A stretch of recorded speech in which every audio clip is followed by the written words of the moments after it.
Good morning, good morning, good morning. Welcome to Morning Kickoff with Unbiased Opinion. I'm your host, Tony, affectionately known and been dubbed recently as Low Tone Tony. Shout out to SC Panther Boy, CJ. Yeah, Low Tone Tony. So I'm putting Couch Scout extraordinaire and past the trenches, off to the side. We're gonna roll with this new one. I like this. I like this. So yeah, man. Hey, welcome. Before we get started, hey, people in the comments, tell me how was your 4th of July? How you guys celebrated? If you did travel, um, I hope that you made it back home safely. Family and everything in tow. Everything is good. Um, yeah, I hope everybody had a good 4th of July. Yeah, definitely hope that. Okay. Before we get started, go ahead and hit that like button. If you haven't already subscribed, turn on the post notification bell where it says all, select all, so that way you be made aware whenever I go live, which is Monday through Friday at 7 a.m. Eastern time. Okay. But yeah, make sure you hit that like and subscribe button. Share the video with your family and friends. As always, we're building real football conversation over here, so there's no fake hot takes, no media spin, just facts, context, film. All right. And like I always like to say, we're going to shake a little honey from the tree today, as always. All right. So I'm going to put the link in the chat. So if anybody wants to come up and be a part of the panel this morning, they are more than welcome. Let me do that real quick. Okay. And then I'll get to some of these comments that's available. Excuse me. Yeah, SC Panther Boy say, yes, sir, Mr. Low Tone himself, Coach Tony. What's up, SC? What's up, my guy? Glad to see you made it, man. Glad to see you made it up in here. Let's see. Papa said Tony be on time every time. Well, that's the goal, man. Hey, people time is money and it's precious. If you say you're going to do something or be somewhere at a certain time, I try my best to honor that. I don't want to keep nobody 5 minutes waiting or 10 minutes waiting unless it's something that's out of my control and I can't handle. You know what I'm saying? That I can't if it's out of my control and I try to send you guys however they do it, send a message and let you know the show maybe 5 or 10 minutes late. But usually more than likely I'm definitely going to be on time. All right. Michael Dickerson said, good morning, sir. Hey, good morning, top of the morning to you, Mr. Dickerson. Glad to see you. Hope we'll see you more often. Welcome to the morning kickoff with Unbiased Opinion. If you haven't subscribed, go ahead and subscribe now, so you always be made aware when I go live. Okay, turn that post notification bell and select all. That was definitely get you where you need to be. And see, I guess as he said, it was hot, and he said that the 4th. Okay. Mr. Big Walt, the Papa, that's good military discipline. You already know. You already know, Big Walt. Who? You already know. All right. And Michael Dickinson said, done. Hey, I appreciate it, man. I greatly appreciate it. Greatly appreciate it. So before I go into it, so I'm gonna just give you the theme for the week. Basically, I want to tap into the decision makers. I don't think we talk about the decision makers or give them the love or credit that they deserve. So for this week, I'm going to tap into the coordinators. We're going to talk about the coordinators. We're going to talk about Dan Morgan. We're going to talk about Brad Isaac. I mean, not Brad Ezek, Brett Tillis, but yes, we will be talking about Brad Ezek and Ejiro Evero. And so I'm going to kick it off this week. It's a two-part with Ejiro Evero. And there's always been a lot of conversation about Ejiro Evero and his scheme and his defense. And I personally have questioned some things that I don't like, and I wish that we can do better. Um, a lot of people have called for him to be fired. Run him out of town, get him up out of here. Regardless if we made a big improvement from 2024 to 2025. 2023 was good in some categories. I think there's a lot of the statistics for 2023 could have been a little misscrewed, a little misleading because there were certain categories where we did really good, and there was other categories where we did horribly bad. Um, but I'm the type of person I always like to go to the root of the problem. I understand that if you really want to understand something, or if you're a person that's in a position to potentially change something or affect change, the best way to do it is to go to the root of the problems, or the root of the problem, or the root cause of a said situation.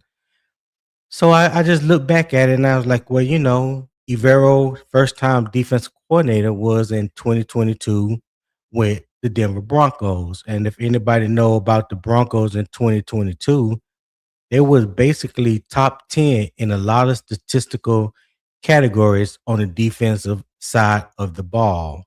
Okay. And in my opinion, just going researching the stats. I didn't watch any game film, so I'm not gonna lie to you. I didn't watch any game film of 2022. But just going back and look at the stats and seeing what the stats told me, um, I'm under the belief that the scheme can work. Ivero's scheme can work in Carolina. Now, there's a lot of factors to that would suggest whether the scheme can work or not. So we're going to get into that. We're going to do a little comparison of what Evero had in 2022 in Denver, and how we feel like, or how we believe that needs to translate um, to the Panthers now that he is in his going into his fourth year. That 2023 season is kind of very rough. I wish everybody could get a mulligan for 2023, but that's not the case. So we deal with it, as is. So yeah, let me read a few of these comments. And again, if anybody wants to come up, the link is in the chat. So hit that link and come on up, and then we can get right into this. So let's see. MDJ365 said, "Let me go subscribe. I guess you convinced me." My guy, my guy. Hey, I appreciate that, MDJ. Hey, yeah, hit that subscribe, brother. Hit that subscribe button. I ain't gotta tell you all what to do, but I will. Turn that post notification bell on. Select all so that you'll be made aware whenever I go live. So yeah, you can also hit the link to MDJ. Definitely love to have you on the panel. Cyburn21 said, "Good morning. Finally, a morning show about the Panthers." Yes, sir. I appreciate you, Cyborn. Thank you for tuning in. The morning kickoff will be Monday through Friday, 7 a.m. Eastern time. So you can count on that. So yeah. If you haven't subscribed, you go ahead and subscribe as well. Turn that post notification bell. Select all so you're being made aware each and every time that I go live. Let's see. Earl Locklear said, "What's good, Tony? What's good, Earl? Glad you can make it." Jay Hud said, "Nah, he had a terrible roster." Yeah, we gonna get into it, Jay Hud. We gonna get into it. Let's see. Michael Dickinson said, "I hope he starts playing our rookies outside of players getting hurt. He didn't play Benito from Denver his rookie season. Evero left, and then next year Benito ball. That is a fact. That is a fact. He did. He did. I'm sitting here looking at the for the two deep roster for the Broncos that year. Yeah. He definitely was not in the first rotation. He was behind Jonas Griffin. No, I'm sorry. No, he was behind Randy Gregory. Randy Gregory was the starting weak outside linebacker that year. And Dick Benito was behind him. Poppin said, pull up MDJ. Yeah, pull up MDJ. All right. Broski Bell, what's good? Good morning to you, man. I hope it, like I said, I hope everybody had a happy fourth. You know what I'm saying? Drunk, not drunk. Everybody drink responsibly. Definitely don't want to be out in this heat drinking, you know. And everybody got through the weekend with no injuries, and everybody's good this morning. Okay. Sideburn 21 said he had a bad roster the second season. Sure, doesn't mean he can't be questioned, nor mean he doesn't deserve credit. Both things are true. Both things are true. So, I'm of the mindset, if you do good, I'll say you did good. If you didn't do good, I'm gonna say you didn't do good as well. So, um, there's fair criticism, across the board, good or bad, So that's what it is. And these guys do a job, they play a game that's in the public view, and we as the public have that right as fans to criticize what we like, what we don't like. However, whatever your opinion is, you're entitled to it. So, I don't try to question people fandom or anything like that. Hey, you feel how you feel, and that's just what it is. Yeah. All right. So training camp is almost here, and the Panther fans are about to judge Evero all over again. It's an ongoing saga each and every year, right? But before we judge the Carolina version, I think we need to understand his best version, and I think the best version was in 2022. Okay. So in Denver, Evero's defense was not just pretty good, it was strong in the areas that tell you a defense is connected. Total defense, third down, red zone, points per drive. And one that I think that is very, very, very important is the three and outs, right? So that matters because Carolina is not just asking Kenny Vera coach. I think already have evidence that he can. The real question, I believe, is tougher.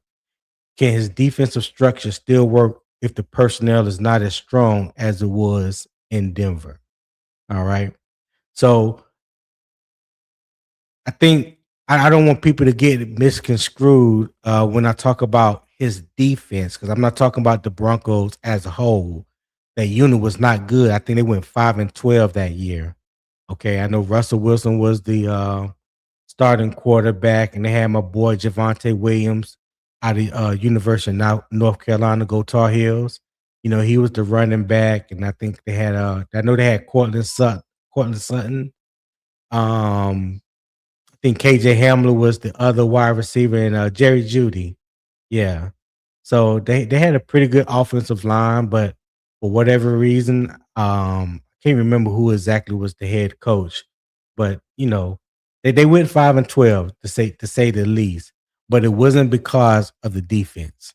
That I can say. It wasn't because of the defense. Okay. SC said, Tony, what was you talking about? I was going to get what I asked about or for. Oh yeah. You had asked me about becoming a moderator for the channel. I think that's what you asked me about. So yeah. Yeah, you asked me about being the moderator. I don't know if you was on CJ's um if you was tuned in on through CJ's channel or my channel. But I didn't know if I could have moderators, since I just started out and my subscriber count is low, but I did look it up and I can have moderators. So I'm going to do that, but um I want the moderators to be um people that that really is going to rock with the show, that's going to be here, because the content is good, the conversation is good, and that they enjoy the vibe. So I'm not just going to be throwing out moderators just to be throwing them out.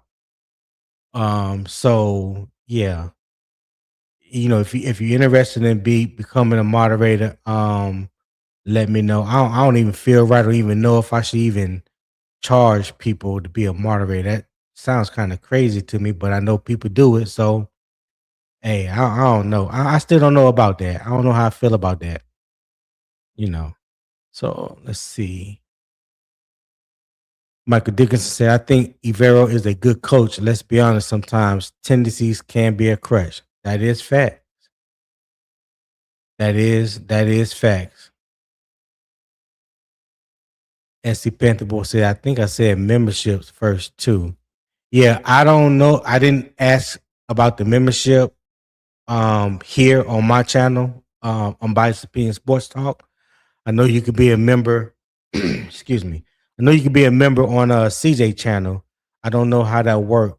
I haven't looked into it to see if I could offer that. I would love to, but if you want to be a member, join the Patreon.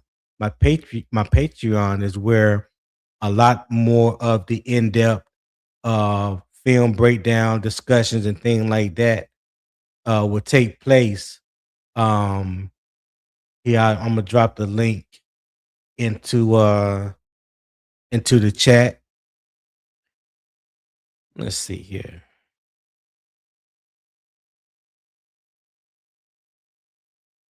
Yeah, there's a link in the chat that takes you to my Patreon page.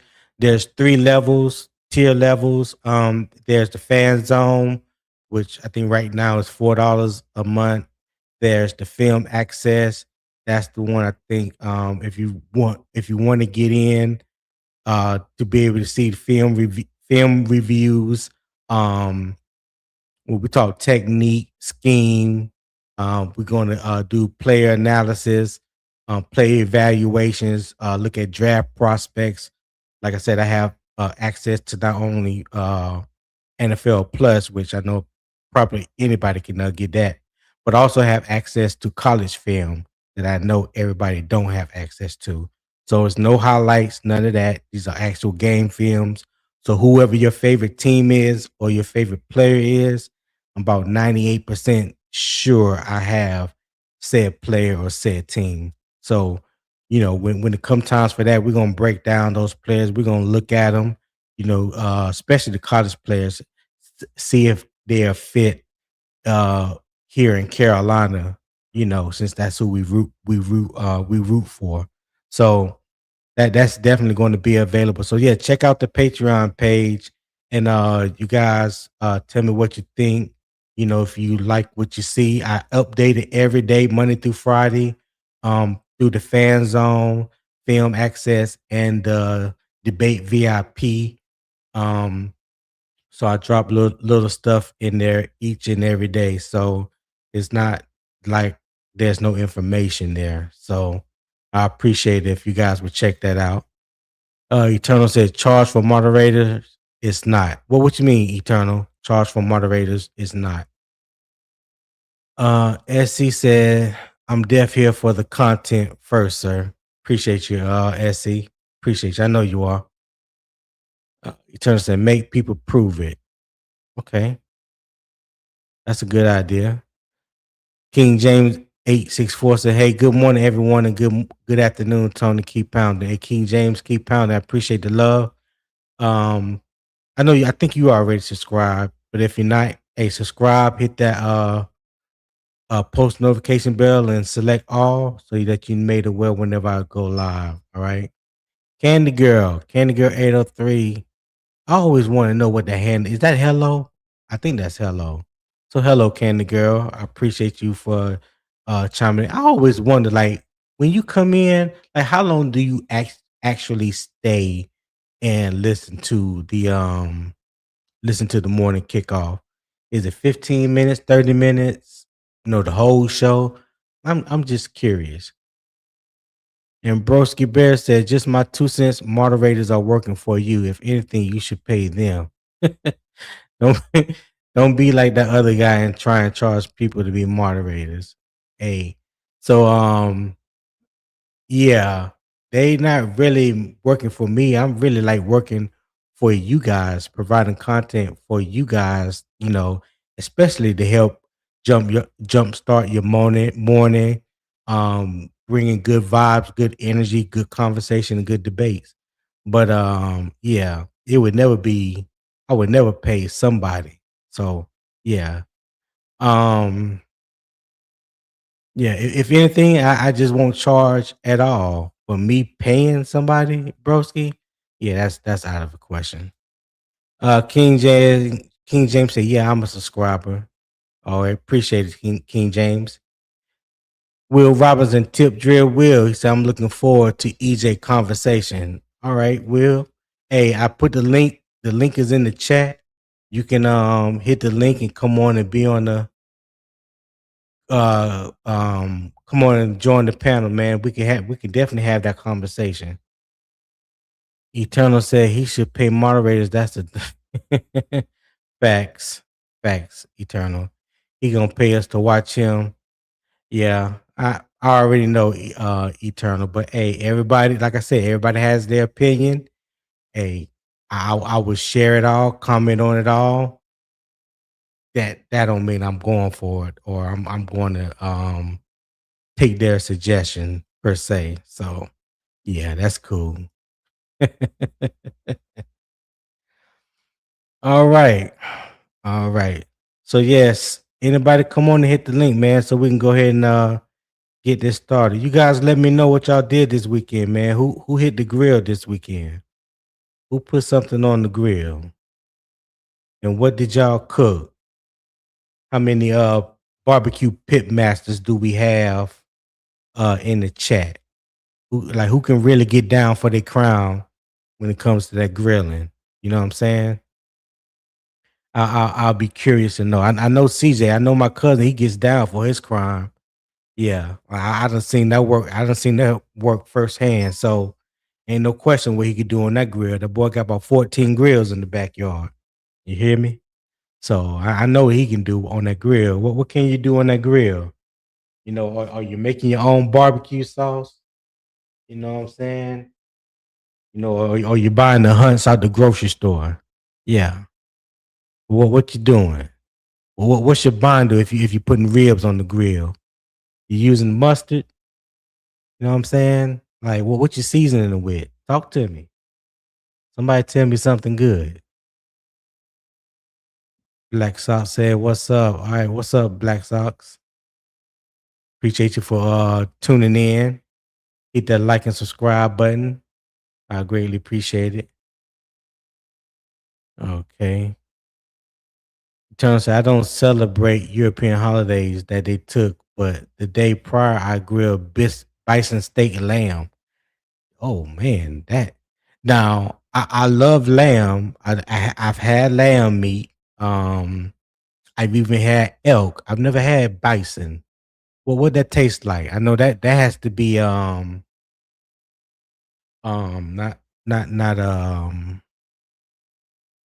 what they call it a venison. Is that a venison eternal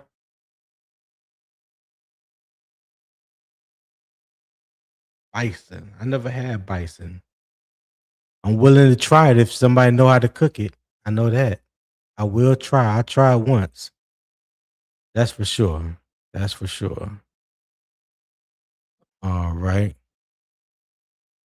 So I'm gonna kind of go ahead and start it off a little bit. All right. So here are the facts about Evero's 2022 Broncos defense. They were ranked seventh in total defense, second in opponent third down conversion. They were seventh in opponents per drive, seventh in opponent red zone touchdown rate, and fourth in defensive three and out percentage. Okay, hold on. Will done hit the Will Robinson, Tip Drill Will, as I affectionately call him. What's going on, my brother? Hey, good morning, good morning, good morning. Good morning, my guy. How you doing, man? How was your fourth? It was good, man. It was good. It was good. I had a good time, man. Just chilled out, went to a friend's house, ate a little bit, hung out, good fellowship. Couldn't complain. Okay. All right. You had the grandkids this weekend, didn't you? Did you and the wife had the grandkids? No, that's next weekend, man. We go next week, Thursday and Friday through Monday, we're gonna be in Myrtle Beach. We was doing all the prep work this week, buying all the stuff. You know how it is. Oh, okay. Yeah. Yeah, you gotta prepare for Buying the grand. How old are they? 6, 4, and 3. Ooh.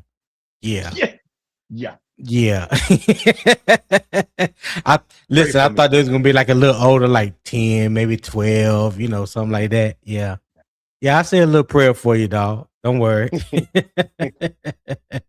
I definitely say a little prayer for you. So we're gonna get into this topic. So let me I just gave you the facts. And hold on, because I pulled up a little something. All right, let me move this so I won't accidentally. All right, there we go. So here's a little I did a little side by side comparison. Now I know that it's 2023, so I wanted to do his first year in Denver and his first year in Carolina. I know that. So day 2 tomorrow, we're gonna get more in depth with about the 2025 season. But the categories that were really pretty much the most important when it comes to defense is your total defense.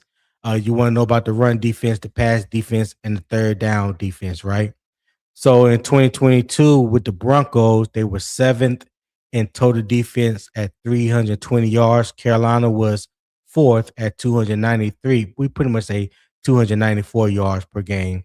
The run defense was about 110 yards per game for Denver. They were ranked 10th.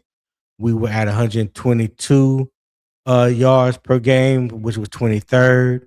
The pass defense, 211 point 7 for Denver, which was 12th. That year we were 171.5, which was third, which was pretty good. But the biggest discrepancy of it all was the third down defense. In Denver, they was at 34.1% that Evero's only year in Denver, and his first year in Carolina, we were at 50.2%, which was 32nd, dead last in the league. All right, dead last. And you see down here, the Broncos in 2022, points drive allowed, they were 1.71, which was seventh in the league.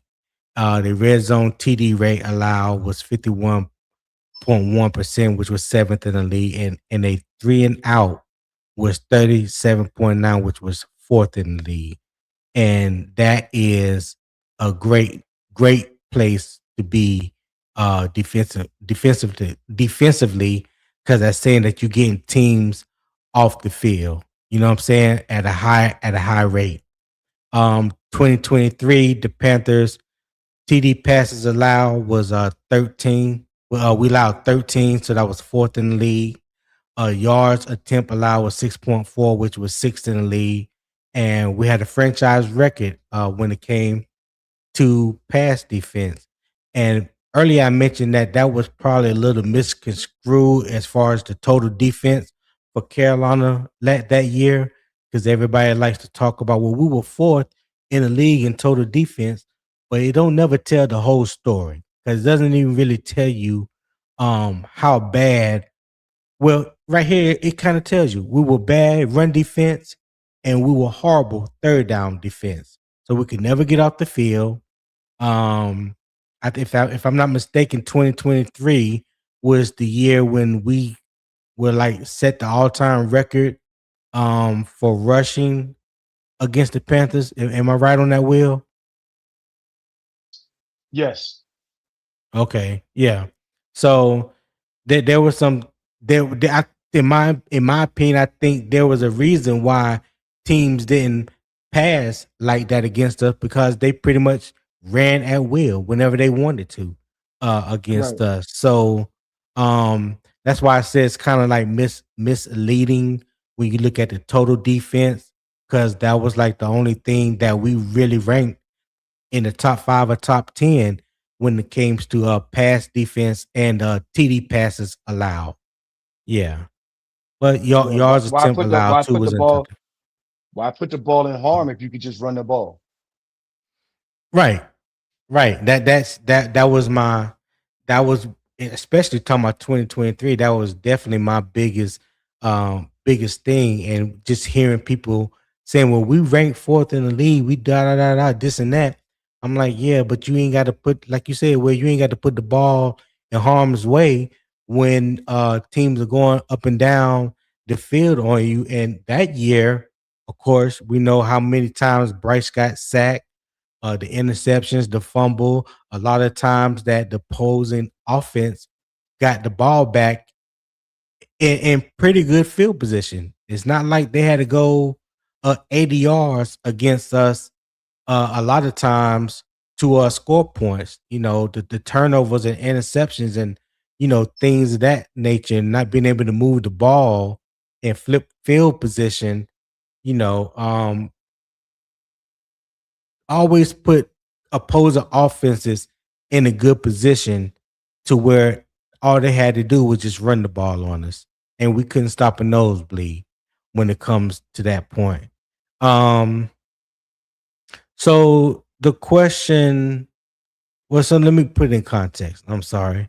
So those are connected defensive numbers, right? So the third down tells you if the call, coverage, the rush, and the communication are working together. Red zone tells you if the defense tightens up when space disappears. Three and out tell you if the defense can end possessions before the offense settles in. So that's something that I just mentioned. So the debate question would be: did Denver prove Evero's defensive structure is high level, or did it prove the structure only works when the personnel is strong enough? Mm. And so, but before you answer that, let me just give you a rundown of the starters on Denver defense that year. So you had Draymond Jones, who was defensive end. DJ Jones was the nose tackle. Deshaun Williams, you remember him? Evero brought him over from Denver when he first got here. Mhm. Yep. Huh? Oh, Yeah, I okay. remember him. Yeah. Bradley Chubb was the strong outside linebacker. Josie Jewell was the inside linebacker, along with Jonas Griffith. And Randy Gregory was the weak outside linebacker. Left cornerback was Pat Surtain. Right cornerback was Ronald Darby out of Florida State. And I think he lost that starter position further on in the season. I think the rookie Damari Mathis took the other cornerback position Yeah, I think he opposite of did. Surtain. Yeah. And the strong safety was Kareem Jackson. I believe Kareem Jackson's out of Alabama. And Justin Simmons, the free safety, the all pro for on that back end for Denver that year. So those were the initial starters going into that 2022 year. Um at that time, I because like I said, I don't know a lot about um Denver defense, and I definitely haven't watched no tape on them. But I know Bradley Chubb, um, definitely know about Pat Surtain, Kareem Jackson, and Justin Simmons. Okay. So read the question for you again. Did Denver prove Evero's defense structure is high level, or did it prove the structure only works when the personnel is strong enough? What you think, Will? Um, okay. So Ejiro defense is a derivative of the Fangio defense. Right. It's certainly complex. Apparently it is because not everybody has um the the coaching acumen to implement it. That's one. Fangio's defense absolutely works. I mean, it's been proven. It has won Super Bowl. Right. So to I say all that to say, does your question is, does it work only with the person, only as a personnel thing, or is it a scheme thing? Right. Man, this goes against my you this goes against dang it. This goes against my Shaking a little honey from the tree this morning. That's what I man. like. So it goes against what I want to say, but it seems like it's his scheme works. It is about personnel to implement it. If the scheme is complex and you have idiots on your defense, it's not going to work. Or you don't have the right personnel groupings to make it work. Hmm. Hmm. It just doesn't work, right? So I think that we've seen increments of it getting better year over year. I don't know if that's what this, you will show when you look at the next year, the following year. Tomorrow when you start talking about, the 2025 campaign. Um, Yeah. but it is I'm leaning more right now to the scheme works, personnel matters. So you got to have the right personnel to fit this scheme because apparently, I know you might get into this, but he rarely ever blitzes, and you got to get home with four with his scheme. Right. Right. So just look, so let's look at the extreme of that.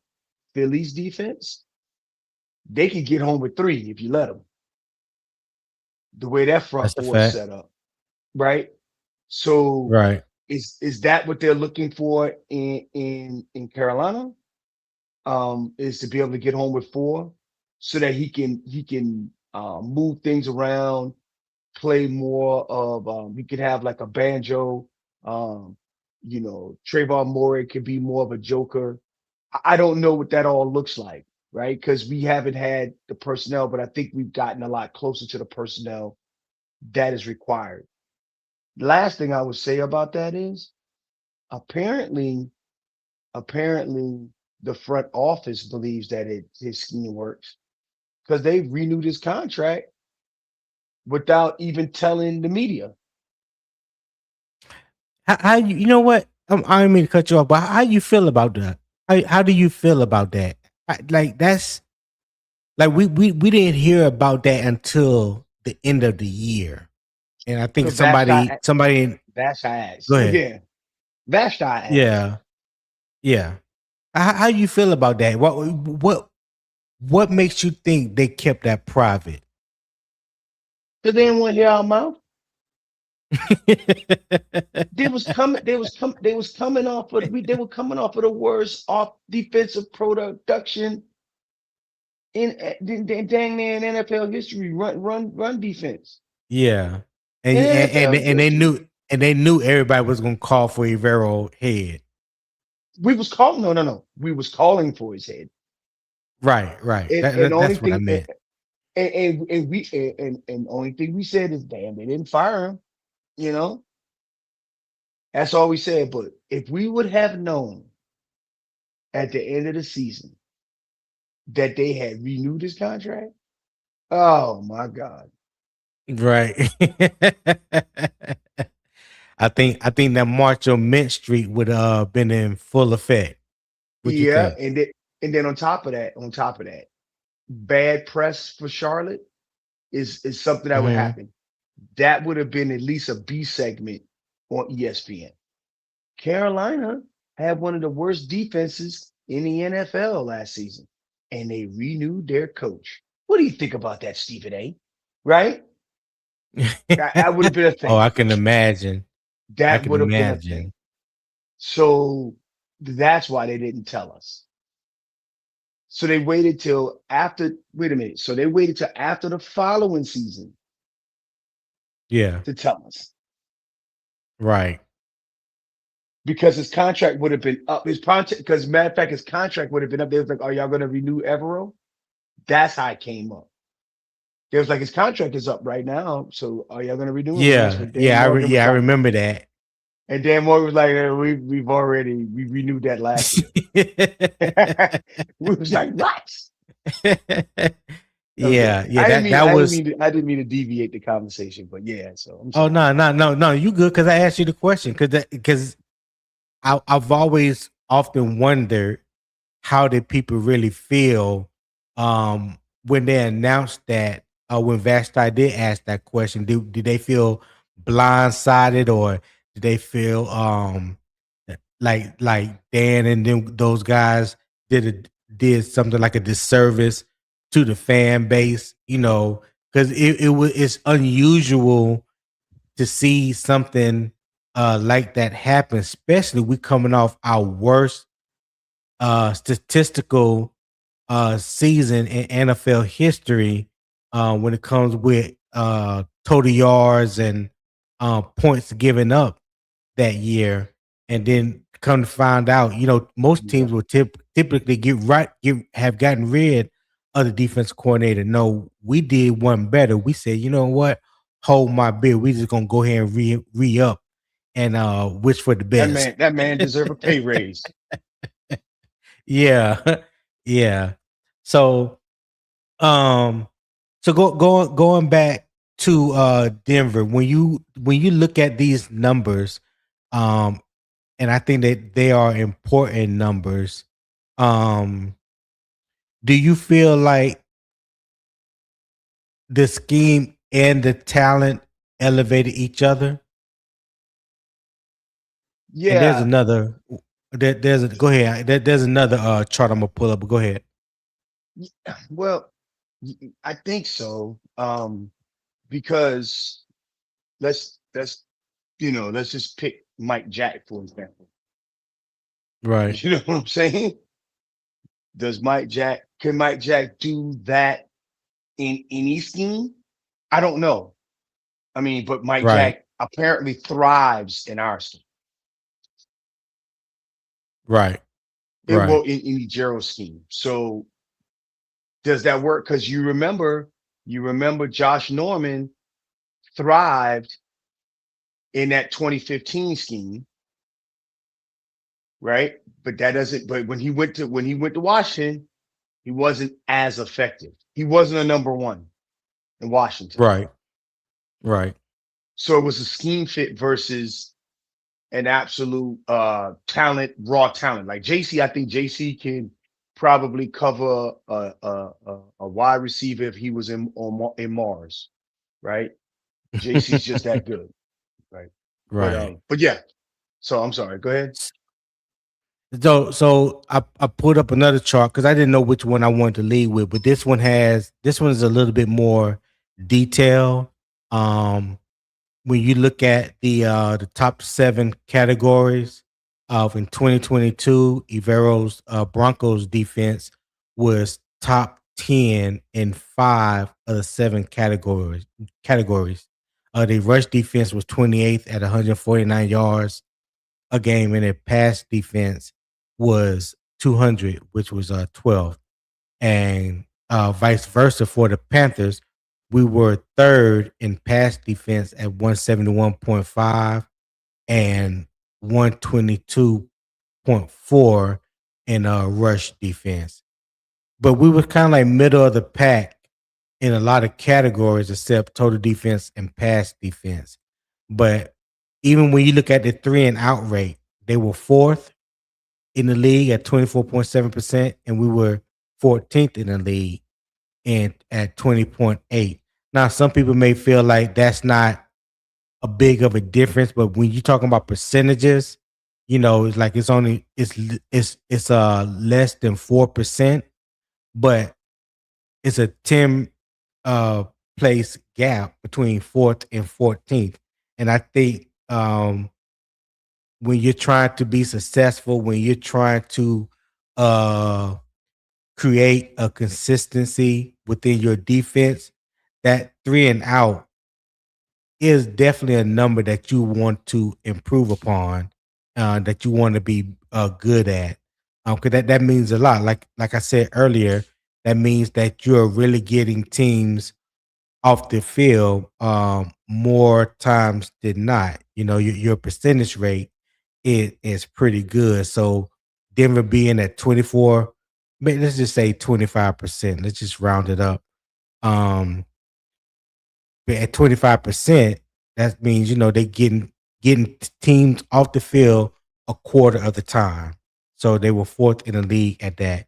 So there's because I was curious to know what their pass rush and their pressure rate was that year. Um, they had 36 sacks, which was tied for 24th. We were dead last in the league with 27th.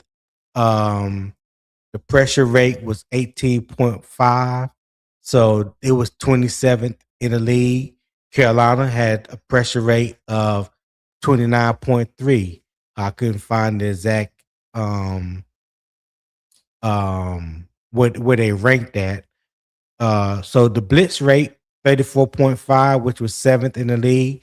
Carolina wasn't too far behind at 32, let's say 33% rounded up again.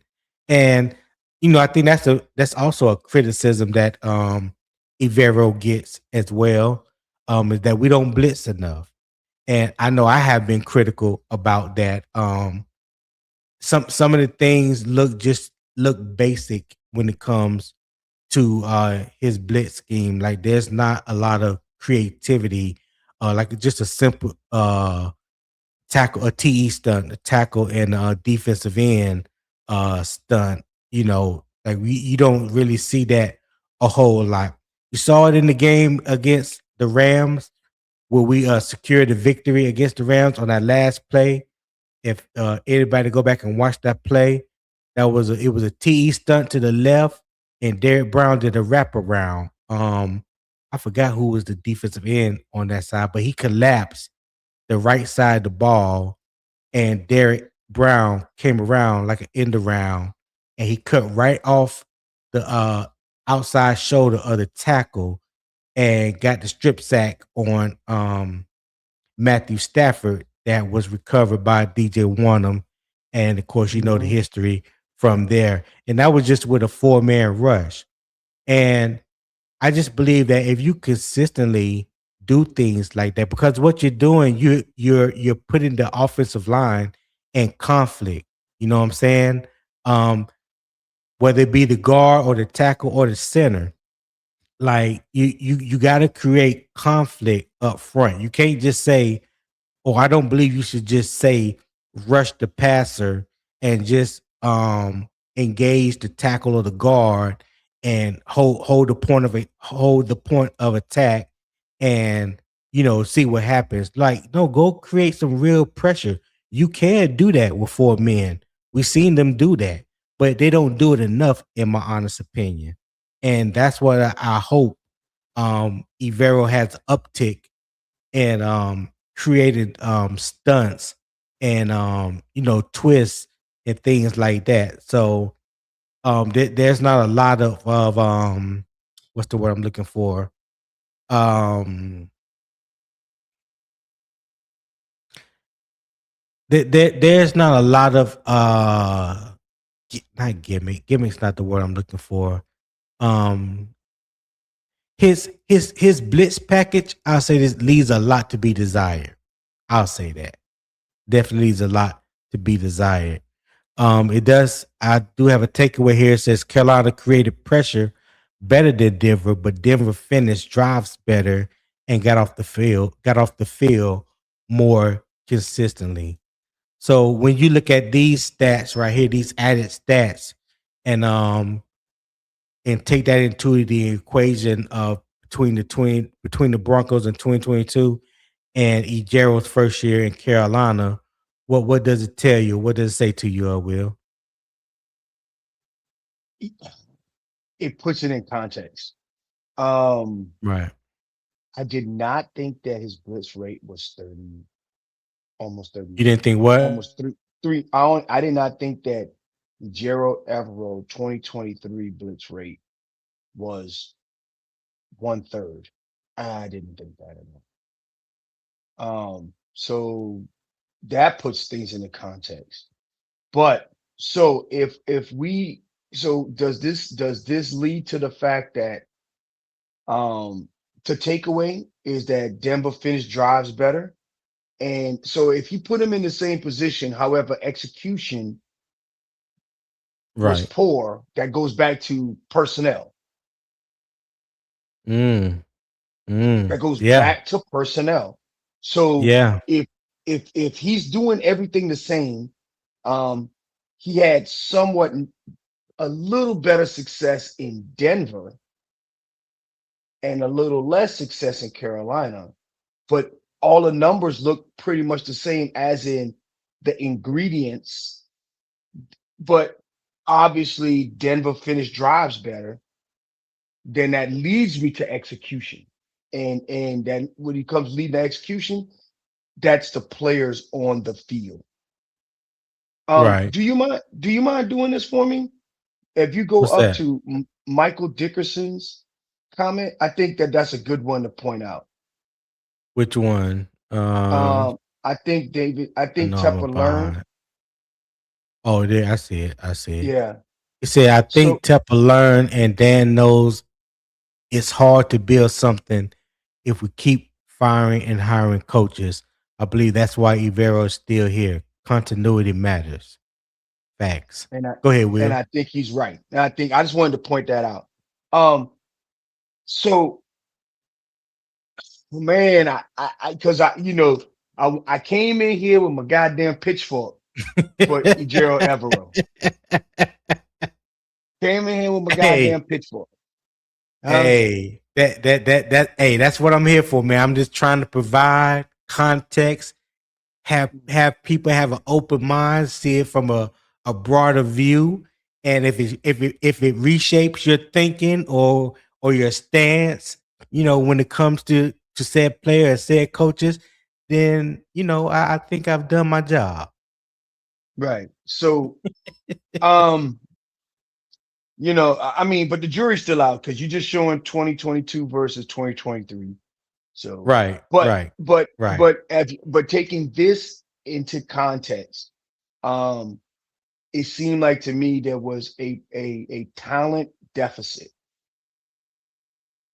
um between the 2022 Broncos and the 2023 Panthers roster. Okay, all right. Hey, if you're um in the uh in the chat, there's a poll that I just posted. And was Denver's 2022 defense more about scheme or talent? If you select one, two, three, or four, hey, just hit that in the chat and it will generate into the poll that we have on screen right here. So one is mostly scheme, two mostly talent, three both equally, and four need more context, which I hope that I provided to you right now. So give you guys a couple minutes to hit that, and I'm gonna catch up on some of these comments. I know that me and Will we've been talking for a minute. So Michael Dickerson said baked beans, hot links, chicken wings, white corn on the cob grill. That's what I'm talking about, Mike. God dang. That's what I'm talking about. That sounds good right there. Driver, what it do? What it do, driver? Hey, appreciate you tapping in, my boy. Hit the link, man. If you need it again, let me um let me put it in the chat real quick. So hit the link. Definitely come up. Uh Eternal said, nah, venison is like deer. Bison's more lean than beef. No fat on it. Okay, all right. Hey, I'm willing to try it, boy. I would definitely love to try it. Bison is good. It is? Mhm. Okay. Eternal said, my diet is fish, lamb, goat. I was trying bison for the first time. Okay, how was it, Eternal? Yeah, tell me how was it. Tell me how it was. KJ the Great said, what's good, Tony in chat? Today is officially 4 weeks until Panthers football. Already, KJ. Hey, appreciate you tapping in, man. I appreciate you being a part of the morning kickoff with unbiased opinion. All right. Eternal says DB had 100 tackles 2023 because the offense kept the defense on the field. There's a lot of truth to that. There's a lot of truth to that. Jay Hudge say Shy Tuttle was playing nose tackle. We can't ignore that. Von Bell was a strong safety. Yeah. Hey, Jay Hudge. Hey, appreciate you. Jay Hudge is every day when I post on Patreon, he comments on the post and stuff like that. And we go back and forth. So I appreciate that fan engagement on Patreon, Jay Hudge. Definitely appreciate that. But yeah, I don't think nobody can forget Shy Tuttle playing nose tackle. That to this day is a decision that will forever haunt Evero in Carolina. We definitely saw what happens when you put an undersized nose tackle and you're trying to run a 3-4 defense. It doesn't bode That's well for you. Doesn't whatever bode talent he well. had, whatever talent he had, and the talent he had to use. Exactly. Exactly. Gerald Sticks, what's up, Gerald Sticks? Glad you tapped in, my boy. You said good morning. Hey, good morning to you, man. Michael Dickinson said, what do you think the difference between the third down defense is? Talent? Has some of his tendencies changed? Um, that's a good question. On third down defense, I would say no, that his tendencies hasn't changed because we have ranked near the bottom of the league in the 3 years that he was here. I think last year we ranked 31st in the league when it came down to third down defense. But that's what me and Will is sitting here talking about. Like, is it really just his scheme or is it the personnel? And is he really starting to get the type of personnel that he had in Denver? And maybe that will affect his play calling.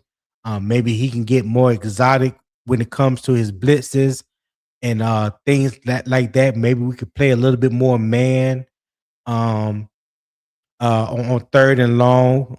Um, so yeah, that's a good question, but right now I don't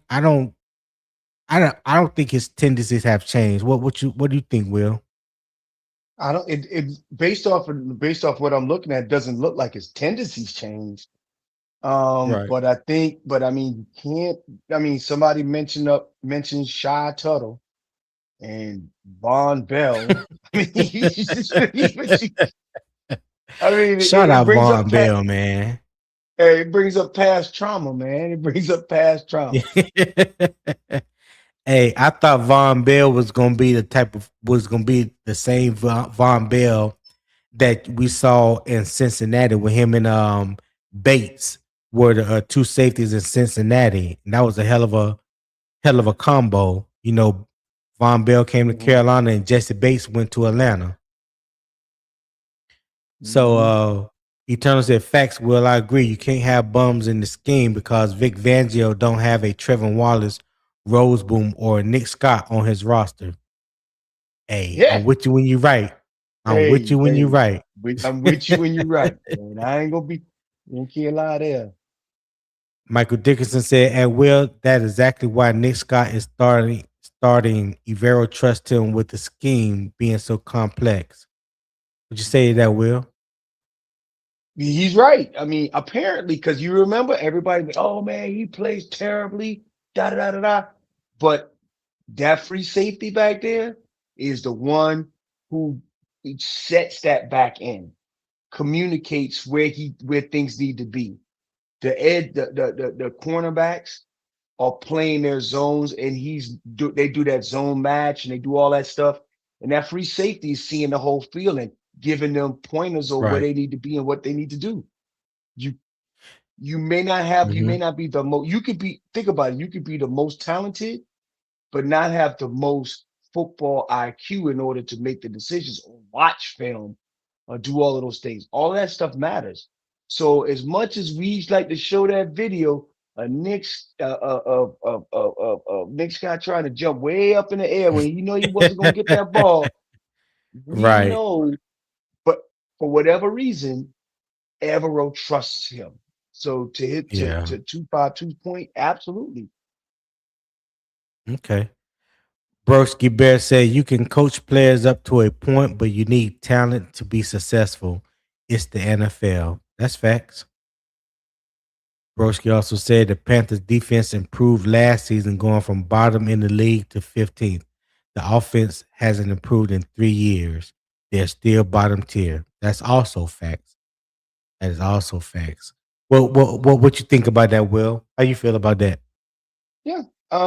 So I think that I think that Avero has been here through two regimes. Right. And there's certain people that have been in his scheme for the fourth year. True. So, and so also you go with the Derek Brown scenario where Derek Brown didn't play 1 year and we had the worst defense in the league. And then Derek Brown comes back. And so you have an infusion of talent, go to 15th in the league. So then you go to the Right. offense. Go to the offense. Um, if it what our offense would have been even worse if we did not have Rico Dowdle as an insurance policy because Chuba Hubbard got injured, so our running game would have severely suffered. Mm-hmm. Um, we had a and I bring this up all the time. Um, Starting out last season against Jacksonville, we had a rookie number one X receiver, a struggling number two. Adam Thielen got traded. Jalen Coker was on IR. How do you, what kind of passing game are you actually going to have? Now that hindsight is 2020. Hindsight's 2020. Because when I went to Jacksonville, I just readily assumed that okay, Coker's not in, XL will fill in. Well, that didn't really, I thought we still was thinking XL was the number two. Coker and that trading Thielen and Coker getting injured was a huge part of why we didn't do so well, in my opinion, in the lead up the first 6 weeks of the season. And then that led into Okay. other things into the season. So context matters. I know that everybody wants to just, the offense sucks, da da da. I If you're not going to be able to provide context, it doesn't make sense. Right. Right. Armchair GMCJ said, "Good morning, Panther Nation. Good morning, Cuzzo. Hey, appreciate you tapping in, my boy. Catch up on some of these right here. Eternal said, y'all do realize Dan Morgan was trying to detox everything Scott Fitterer had did. So we really just getting into the Dan Morgan era. It's his third year. He cooking. That's facts. I agree with Absolutely. you. I definitely agree with that. Dan is definitely cooking. So turns out it's a video breakdown with the plays he tried to blitz and do stunts. They just got blocked or didn't get there in time, but he does try it. I haven't seen that video. Tell me more. Tell me where I can find that video 252. I would definitely like to take a look at it. Okay. Broski said, I believe Canales and Evero's contracts are timed up. It is. Okay. It They is? are. Okay. Yeah, they are timed Uh, up. Oh, that's CJ talking to everybody. Eternal say you want it to be one way, but it's the other way. Marlo from the yeah, he definitely responded to CJ. Eternal said, Tony, you see the difference between Carolina fans and Bryce lovers yesterday? Yeah, but I'm not gonna get in that too far too. Yeah, the energy over here is different. So yeah. Yesterday was yesterday. You know, people that tuned in and watched. Um, yeah, that's all I say about that. But yes, I did. I saw the difference. Uh, let's see. Broski said Canales and Evero are close in age, 44 and 45, respectfully. Okay. Let's see. Michael Dickerson said I had Gator Nuggets last week. Delicious. Hey, let me tell you something. The first time I ever had gator meat, man, I was visiting my mom's side of the family down in Florida, and we were in Daytona Beach. There was a little restaurant, like a little hole in the wall. It wasn't far from the racetrack, and I had never heard of gator meat or anything like that. And my aunts and some other people had, or there was like three things of gator meat on the table, like a appetizer. But let me tell you something. I fell in love with gator meat because you couldn't tell me that I was not eating some chicken. It was well seasoned. It tastes like chicken and everything. Then my mom like, you know what you eating? I was like, chicken. She's like, nah, son, that's gator. So it freaked me out for a minute, but I was like, you know what? This shit is good. I just kept on eating it. I love some gator meat, boy. Yes, sir. I'm definitely a gator meat fan. What about you? Will you ever had gator meat? Yes, I have. But I'm from the low country in South Carolina, so seafood is big down there. Okay. But Oh yeah, for but sure. but believe it or not, I'm not a fan of seafood at all. Really? I can't stand it. Bless your heart. Bless your heart. You know, everybody got their vice. You know what I'm saying? Everybody got a vice. I know, but hey, and whenever I go home, they be like, you want some of this oyster? You want some cup? You want some fried fish?" Like, no, I'm good. They be like, "What's wrong Yeah, with him? Did he got dropped on the head on his head when he was a baby?" You know, yeah, dude. yeah. You sure you got his birth certificate right? Yeah, I feel him. Yeah. I feel. You know, I'm from Wilmington. You know what I'm saying? So I'm Oh right there yeah, on the water. Yes, sir. So me I'm too. I'm from Buford, seafood Buford, South fanatic. Carolina. Yeah, yeah. Yes, Hey, sir. hey, Yes, sir. if you want to tell me that I can catch some fish with, I can catch seafood with the brim. I can throw a shrimp net. I can crab. Yeah, I can do all shark fish. that. Whatever you need, like whatever you need. I can even cook it for you. You just ain't go those. I just don't eat it. Yeah, I got you. Yeah, See, Panthers for life now say pass rush cures that third down. Yeah, I believe that. I believe that, and I yeah. definitely hope that we have a pass rush this year that does exactly what you just mentioned. Cure that third down. Let's see. Panther for Life 9 also said Evero has never had a good linebacker since he been here. Shaq was hurt every year. That's big facts. I mentioned that Yes, yesterday. We have not had a dominant linebacker since Luke Kuechly and Thomas Davis. Shaq, I think, as he got later into his years, and then injuries, you know, mhm, start happening more frequently. I think it took a mhm, little bit from him. He wasn't as dominant as he was when he first came into the league, and even when Luke Kuechly left, um he still was pretty solid. But the little small injuries started compounding year after year, and it definitely took away, especially some of his strength when it comes to affecting the passing game and things of that nature. But when I saw him last year for Buffalo, he looked like a totally different um person when it came to playing the middle linebacker position. So we thin this year, so I would definitely love to see him back on the field. Broski said, "How can so much hinge on an undrafted free agent wide receiver and coach?" Yeah, I don't know what we're talking about because I ain't talking about Coker or the offense. You know, don't know that neither. Uh, yeah, Larry Turner and Broski had that conversation. Antonio McClanahan said, "What's up, Tony and CJ? What's up, Antonio McClanahan? Hey, glad that you're here, my brother. Appreciate you. Appreciate you being here. I'm trying to read and do. I'm trying to do like three damn different things at one time."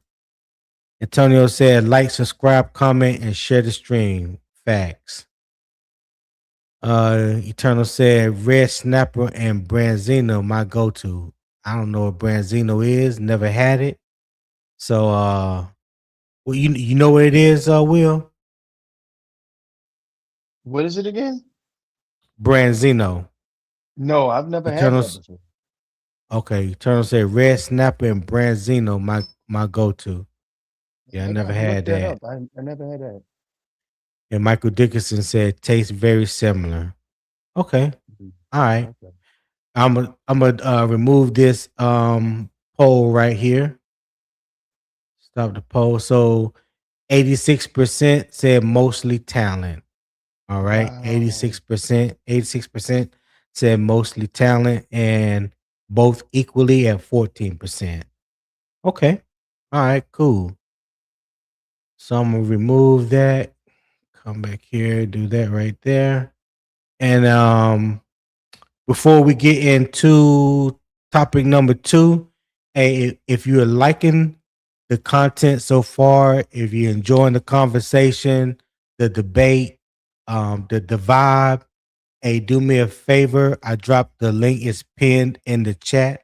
Uh, to the for the PayPal. I don't have Cash App. So if you want to show love to the channel, show your appreciation for the content, hey, buy your boy mini nugget meal for from Chick-fil-A, or buy me a little coffee or tea or something.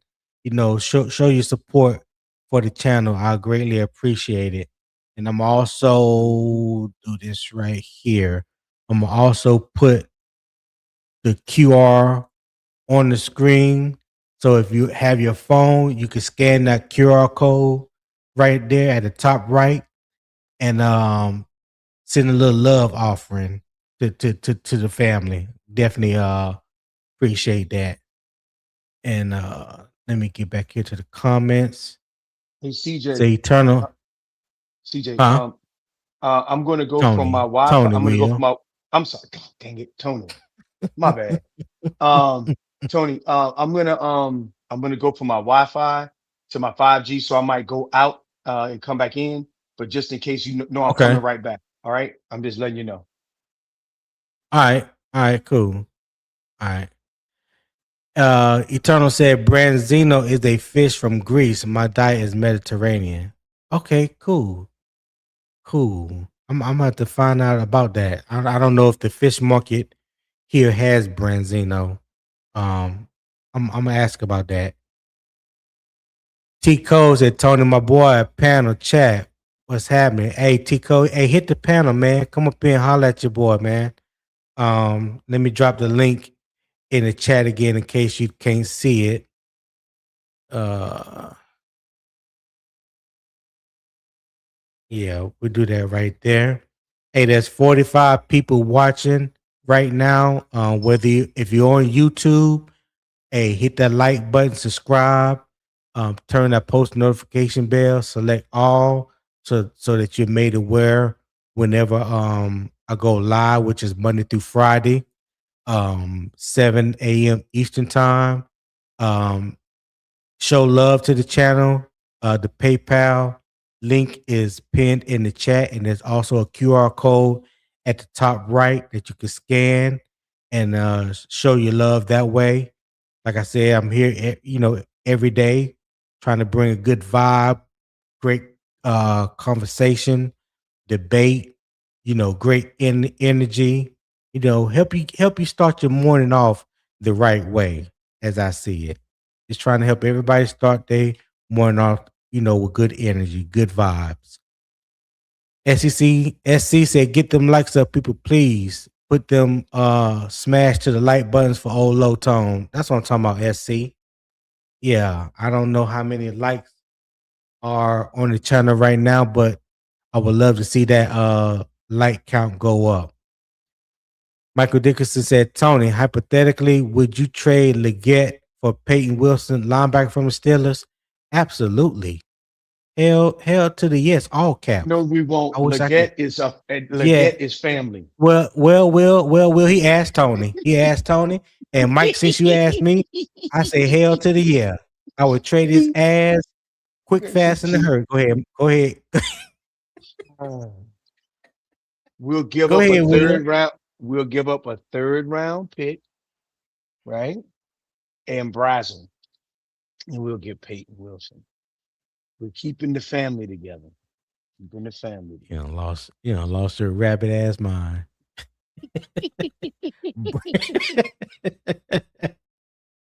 Yes, Mike. Yes, emphatically yes. I would take that every day and twice on Sunday. Hey, tell me how you really feel, Tony. Yeah. I have to roll with that one. As he said, William is really for real butt crack South Carolina, unlike me. Hey, that's what's up, baby. I am. I am. I'm butt crack South Carolina, baby. That I am. I can't lie to you, fellas. That's crazy. Yeah. And Broski said Frankie Louvu was a playmaker at linebacker. The linebacker hasn't been the same since he left. You know what? You absolutely right, Broski. I forgot about old Hmm. Frankie Louvu. I forgot about Yep. old Frankie Louvu. Frankie Louvu did do his thing for us defensively from that linebacker position. I wish Frankie gave us a lot of splash plays, and you could see the growth that he was getting from his time in as a Jet when we got him off the I think it was a practice squad we got him off of. Was he on the No, he was a practice special squad? teamer. Yeah, he was a He was a special team. That's right. special teamer. Yeah, Yeah. yeah, facts. Mhm. And he came over here. Came over here. The coaching staff did a great job with him implementing the his strengths into the pass game and rushing. And so I just wanted with Frankie, his inconsistency was at tackling. He was not a good tackler.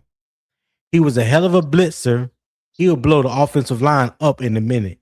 And he would get to the quarterback like nobody business, right?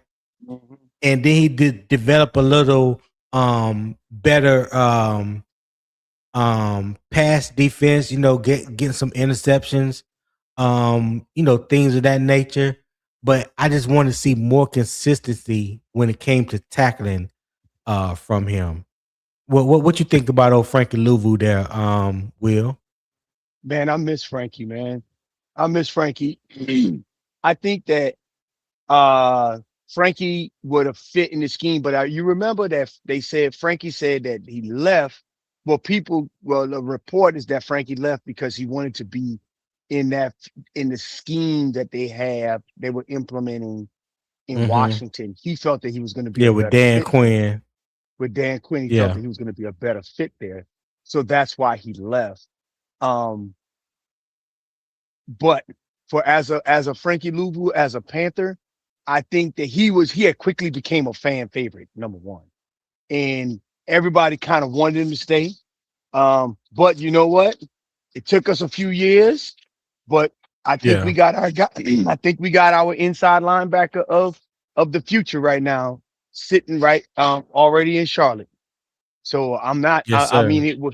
it was a long road to hoe, but we got there. I would like to also point out is that I often wondered why Jeremy Chin never worked out here. I have my theories, But I've Mhm. often wondered that why Jeremy Chin didn't work out.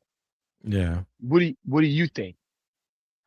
Um, the I same hate to thing that I thought pivot, about but Jerry. yeah, No, I'm the sorry. same thing I thought about Jeremy Chin coming out of college. He was in he was below average in coverage, in my opinion. He was slow processing when it came to coverage, especially when he was playing deep safety. His strength was in the box, against the run, covering running backs out the backfield or tight ends down the seam.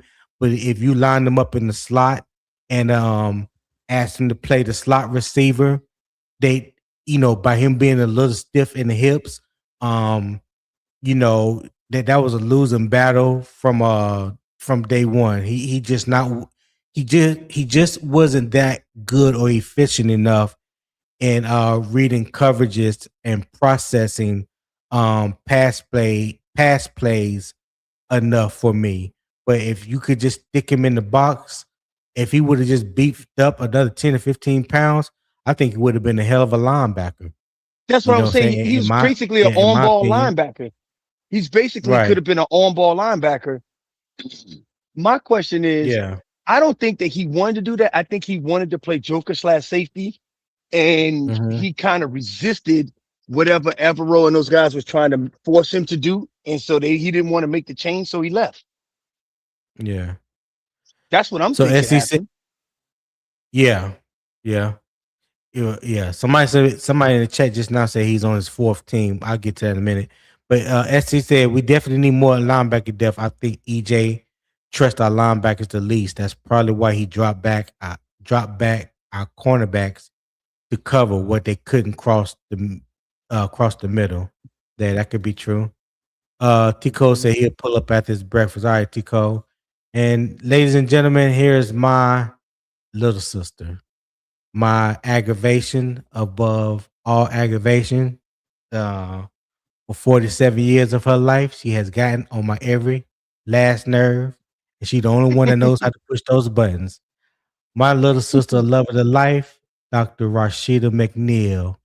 Yes, sir. So Dr. Rashida McNeil, appreciate you pulling up on your big bro. Welcome to the morning kickoff with unbiased opinion. I know you already subscribed, so welcome. I know how much energy it took for you to get up at the crack of dawn this morning to be here. So I don't want you to think that I don't appreciate it. But yeah, appreciate First of all, sir, she's a PhD, so she already. Yes, she so is. so she's already smarter than you. So you know she's about to outflank you with something. So come on, Yeah, that's debatable. That's debatable. just That that's that's hey, that hey, that's debatable. it's debatable. But one thing about my sister, she hella smart. She got the street smarts and the book smart. So please don't come correct when dealing with her. Cause she ain't gonna just give it to you from a PhD level. She gonna give it to you from a level you ain't expect. So yeah, that's my little sister. So yeah, Michael Dickinson said I would too. DTL said Louisville didn't like the scheme. He wasn't utilized enough. Yeah, I agree with that. I definitely agree with that. For his liking, DTL said. SC said I miss Oots and Chin and YGM. Some of you Toro Gross Matos a lot. We could have built with those three. They were good building blocks. Yeah, I guess that can be debatable. I know some people. I was high on Utero coming out of Penn State, but what he showed in the NFL, I was kind of disappointed. He could set the edge. He's definitely great against the run, but he wasn't offering that same pass rush that I saw from him at Penn State. So that that that was a disappointment to me. Tico said, no matter the situation, Louisville always shot his gun. Yep. Right or wrong, he was 100 miles per hour. That's facts. You can never question his motor. Yeah. Jeremy Chin is the one trick pony, and if you try and use him, out of position, he'll look terrible. That's big facts. Broski, you just said it. Just you said, hey, well said. Well said. Eternal said Chen is on his fourth team. If he was good, someone would have kept him. Yeah, that's facts. E-Rock said, yeah, what's good, Tony? Watch this. Hey, what's good, E-Rock? Appreciate you tapping in, my guy. Appreciate you tapping in. Tico said, no hesitation or second guessing.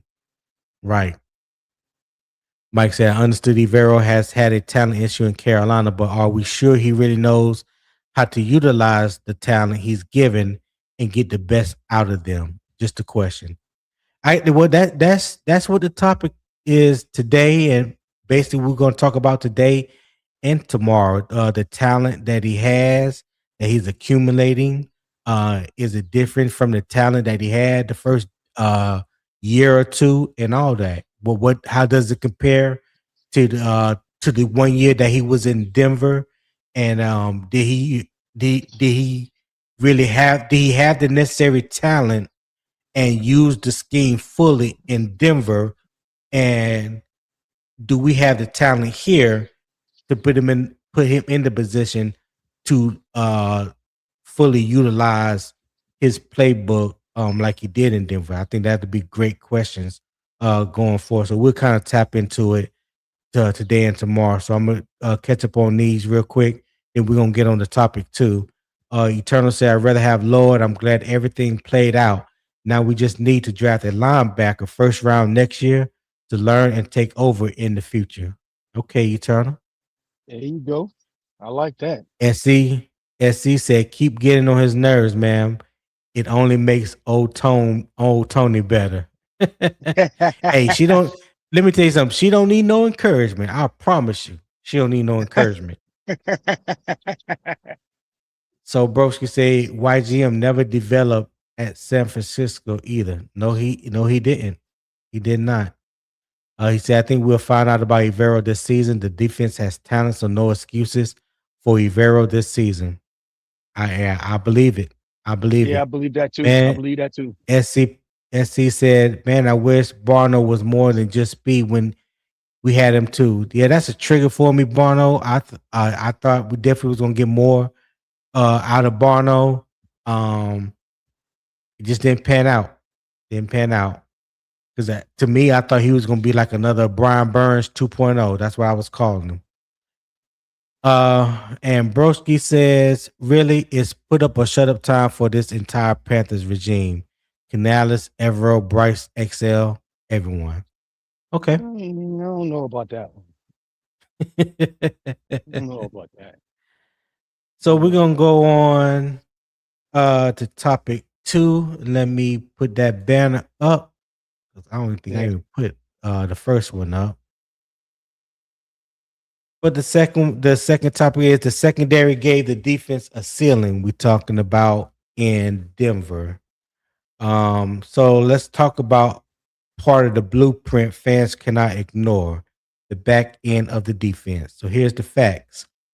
Under Evero in Denver, Patrick Surtain the second earned first team All Pro honors. Justin Simmons earned second team All Pro honors, and Simmons tied for the league in interceptions with 6. All right. So in context, that matters because coverage players affect everything. If corners hold leverage and safeties communicate, the coordinator can disguise coverage, rotate late, and make quarterbacks hesitate. If the back end is shaky, the whole call sheet shrinks. So the debate question, Will, since it's just you and I on the panel, does Evero's defense need elite secondary talent, or does it just need disciplined secondary play? What say you? Mm.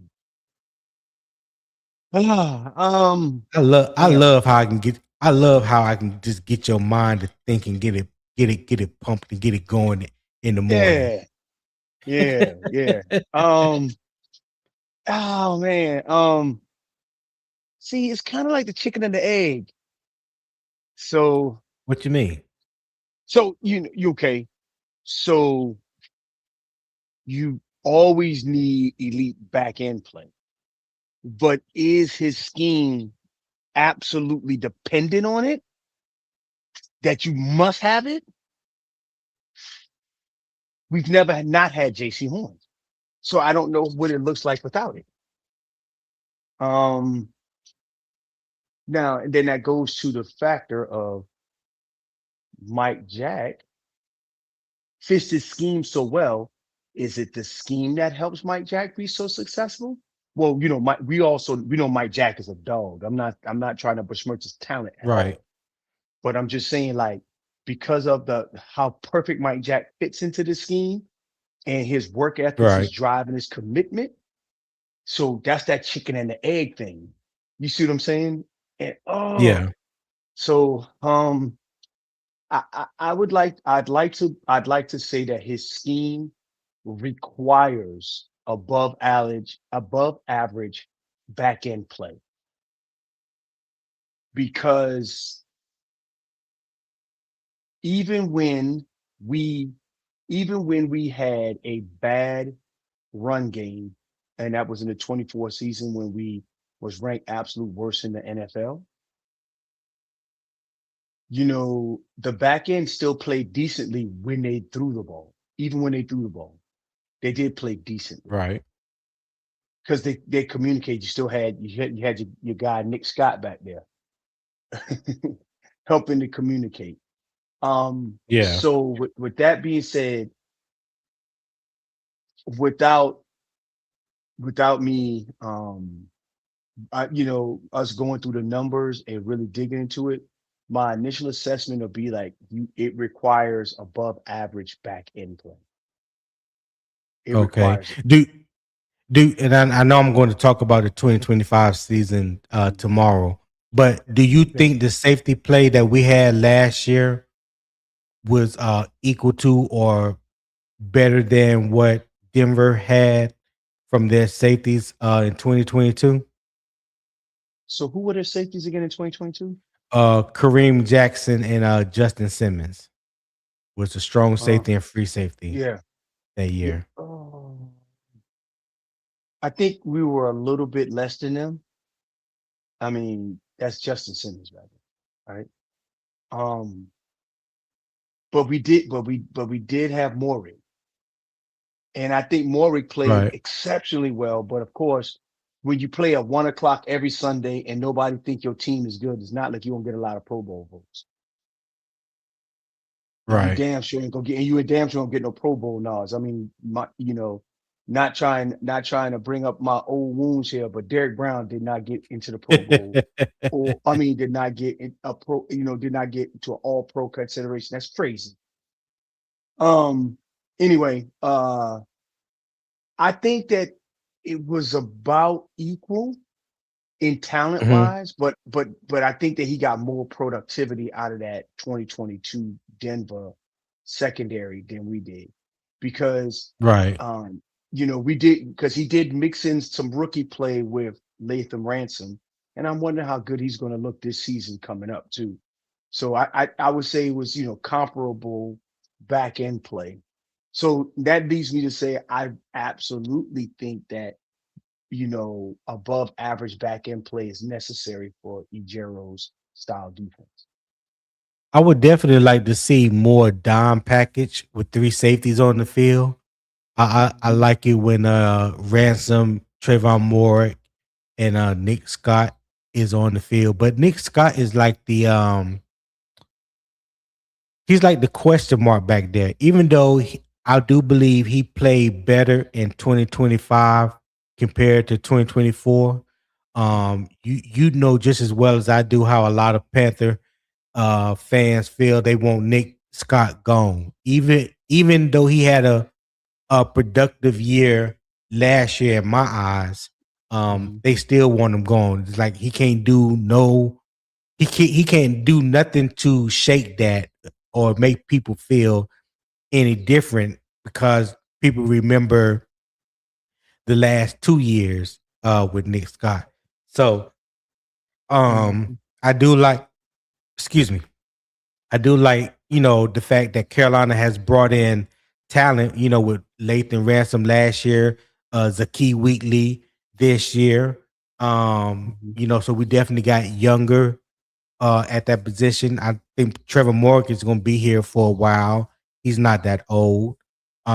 So I love that star position that he's playing for us. Whether he's playing deep safety, playing the slot, playing off ball linebacker, like he's a jack of all trades, and that's very beneficial when you're running a 4-2-5, and you don't have to change up personnel when you have somebody like Kim that brings a level of versatility to your defense, and he could do so many things for you.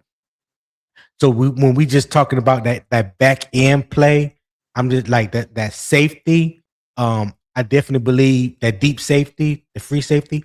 I definitely wish we can get more production out of those guys like Evero got out of Justin Simmons in in Denver. And I know that's probably not a fair comparison, but again, I believe he has a blueprint of what things can look like if he had that type of talent. I think there's a big discrepancy in talent when you talk about Nick Scott as to Justin Simmons. I don't think anybody would really argue that point on that. But Zakee yeah, Wheatley? that Is Zakee Wheatley the answer coming up? and he very well possibly. I mean, he very well possibly could be. I mean, yeah, I got to see it. You know what I'm saying? Yeah, I got to see it. I got to see it. Right, But I mean, I right, love what I saw on his highlights because I didn't go back and watch any real game film of him. I know I have it. I just haven't mhm, watched his film, but right, just through the highlights that they showed of him, once he got drafted. Oh yeah, I right. love what I saw on tape. But yeah, maybe that's something that we can do here this week. We can go back and watch a couple games of some of our drafted some of our rookies this year. Let me know later on what you think about that, Will, and we'll try to Yeah, we'll set it up here one day Can I, this week. no, yeah, I would love to do that. Now, can I just make Yeah, a request? I know people gonna yeah. be throwing their hands up in the air and be like, "Oh, what I would like to see," because I still consider him. He hasn't played enough to say that he's not a rookie. I would like to see us break down Jonathan Brooks' college film so that 20. we So can that was what, that 2024, three 2024. 2023. That would be 2023 because he came back in 24, I hurt should himself. have it. Yeah. I should have It it. could then how would that look in our offensive scheme? How would Well, that you look? know what, Will, you're the only person on Patreon in the debate VIP. So you have Hey, first dibs, sir. You have well, first dibs and what we do. So that's what we'll do first. We'll go back and we'll look at some tape on Jonathan Brooks and I'd like to and see see what Zakee we see. Wheatley. I'd like to see Zakee Wheatley and Jonathan Brooks. But I'm We just we saying, can do I think, we can do that yeah, too. I just like to see like what his look because I mean I seen the highlights. I didn't break down film. I Right. seen highlights and that stuff. The highlights get you get you all liquored up and excited. It doesn't actually give you all the context. Right. Yeah, we could definitely do that. So we can watch Jonathan Brooks and we can watch Zakee Wheatley. I'm pretty sure I know I got film on Zakee Wheatley. Um Mhm. I'm pretty sure I got film on Jonathan Brooks. So yeah, we can watch both of those. So I Right. just put a second poll up in the chat. Does Evero's defense need elite DBs to work? And you could type 1, 2, 3, or 4 in the comments. It will register into the poll and give you guys a few minutes to do that. 1 is yes, elite DBs matter. 2, no, discipline matters more. Three is depends on the pass rush, and 4 depends on communication. So yeah, you guys type what you feel, what you believe, and we'll see the results here in a few minutes. So another thing on that will when you have poor secondary play, poor secondary play can make any coordinator look limited. And I Mhm. know, especially 2023 and 2024, we harped on wanting a cornerback to match JC Horn. Now, granted, when we first got Mike Jack, we didn't know what we were going to get. Mike Jack has definitely grown since he's been here. I love the fact that last year he played a little bit more man than usual. That he was always playing zone Mhm. to the field, and you always saw JC Horn in some situations playing man to the boundary. But Right. Mike Jack played a little bit man last year, and he didn't look too shabby doing so.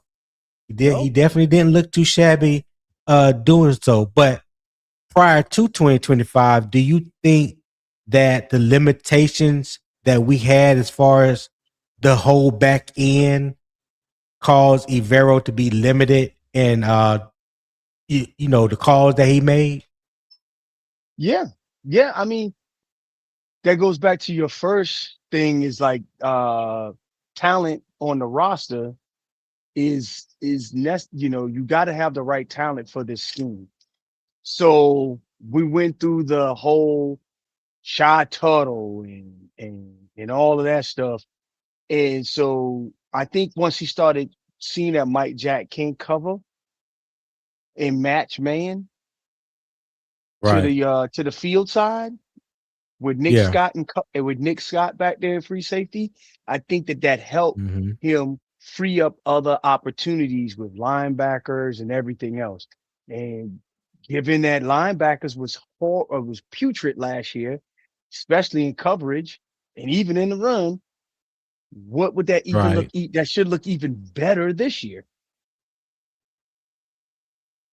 Yeah. I agree. I agree. Hey, you guys participate in the poll, man. SC hit the poll. E Rock hit the poll. Who else?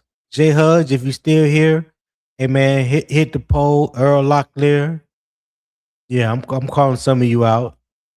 Yeah, hit the poll. And subscribe to the channel if you haven't already. It's pinned at the top of the comments. And also pinned in the comments at the bottom here is a link to the PayPal. If you it's to support the show. If you're liking the show, loving the conversation, loving the debate, just loving the discussion, loving the vibe and all those good things. Scan the QR code at the top right. Show love to the PayPal to the account, and I greatly appreciate that. Catch up on some of these um, messages real quick, Will. SC said, I'm glad we traded Michael Barrett for Mike Jack. Best trade of the Morgan resume so far. That was a great trade. It definitely worked out in our favor. I don't even know if Michael Barrett is still on the team. I don't remember seeing him uh being a starter anywhere. Special teams, practice squad, Yeah, maybe. yeah. Yeah. I think he might be on But somebody practice squad. I think we don't think he yeah. even I don't think I don't think he's a starter anywhere. Yeah, we definitely won that trade, hands down. Yes, we E-Rock did. says Simmons almost was a Panther. Who you talking about, E-Rock? What Simmons you talking about? Isaiah I Simmons? think he, Because he is a yeah, Panther. I Okay. think you're talking about Justin Simmons. Oh yeah. Yeah. I'm gonna mention that in a minute. T Cole said his coverage game plan is impeccable. Okay, what you mean by that, T Cole? Come holler at me. Come holler at us and let us know what you think, because Tico definitely played in the league with the Jets, the Bears, and the Colts, if I'm correct. So he definitely have firsthand knowledge when it comes to playing defensive back and things of that nature, the scheme of defenses. So yeah, Tico, hit the panel, man, and come share with us what you think. Let's see. Oh yeah, he okay. That's NC talking. Eva. Eternal said his scheme can't use backup. It take guys with real talent. I think that's anybody though. 252. No, nobody wants a roster full of backups. You got to have talent to compete in this league, and if you don't, it would definitely show real quick, real quick. That's like the referees go on strike, and then you got these um what we call them, the strike Replacements. referees, replacements. Yeah, you get the Yeah. replacements coming in, and the game looks kind of funny because it ain't called right. We already complained about the main referees that we have now. You bring in some replacements. Oh Lord. Hey, can I make one? I want to complain about the refs for just 1 second. I Yeah, go believe that ahead. that I believe that the league in the league that the head official for every team, every game after every game, the head official needs to be able to step to the podium and defend calls. Yeah, yeah, I agree. I If agree there's with a, that. you should be able to. At the end, there may not be any questions for the head official, but there may be like, for example, that Tampa game. That Tampa game that we lost Yeah, down in Tampa. Somebody should be able to right. walk up to the podium and answer those questions. That's just the way Hey, I feel about that. oh, I'm with you. I'm with you 110%. I am with you. It's just like I look at the officiating in sports Hmm. period, whether it's basketball, baseball, football, whatever sport it is. They Hmm. are some of the least accountable people on earth, and they kind of put me in the mind of the U.S. Supreme Court. They don't. It's like they don't answer to nobody. The They're not answer to held no one. accountable. Yeah, they're not held accountable for the decisions that they make that affect Mm-hmm. the outcome of somebody's life, if we're talking about the Supreme Court, or the outcome of a game when we're talking about pro sports. And I think that's just such an ingenuous position to be in. And I don't think if everybody else could be held accountable, they need to be held accountable as well. Mm-hmm. Definitely. 1000%. Uh Tico said, I would take slightly less talent and execution versus talent alone. And I can agree with that. I And can agree last with thing that. I say about Secondary. refs should have PFF grades. We should be able to talk about them. Right. They have PFF be like, oh Lord, we got super Yeah. jackass this week.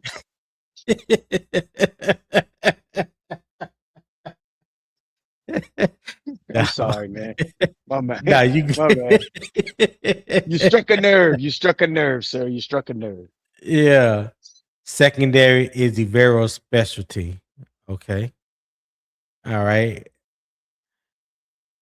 Isaiah Simmons, that is Era. Okay. All right. Tico said, "You know why, Tony? None of the young guys has taken it from him. Leave no doubt in coach's mind." I agree. I agree. Yeah. Nick Scott. Broski, yeah. Broski said, "I don't think it would be easy for Caleb and the Bears week one." Hey, I'm definitely looking forward to a good matchup, especially when we come into the game and we hitting on all cylinders. If everybody that we feel that can affect the game offensively and defensively is available, then I Hmm. think we got the makings of a hell of a game. I don't think it's going to be a blowout either way. I'm not going to go out on a limb and say who I believe is going to win. I just think that's going to be a hell of a week one game. The story is already about the draft picks that we gave up to get Bryce, and um, Chicago used those to get Caleb Williams and a few other players. I think Darnell Wright. I think he's a right tackle or right guard. Um, but yeah, so Right, there's already going to be a storyline built for that, and right, it's just going to make for a week one, an excellent week one. I'll say that.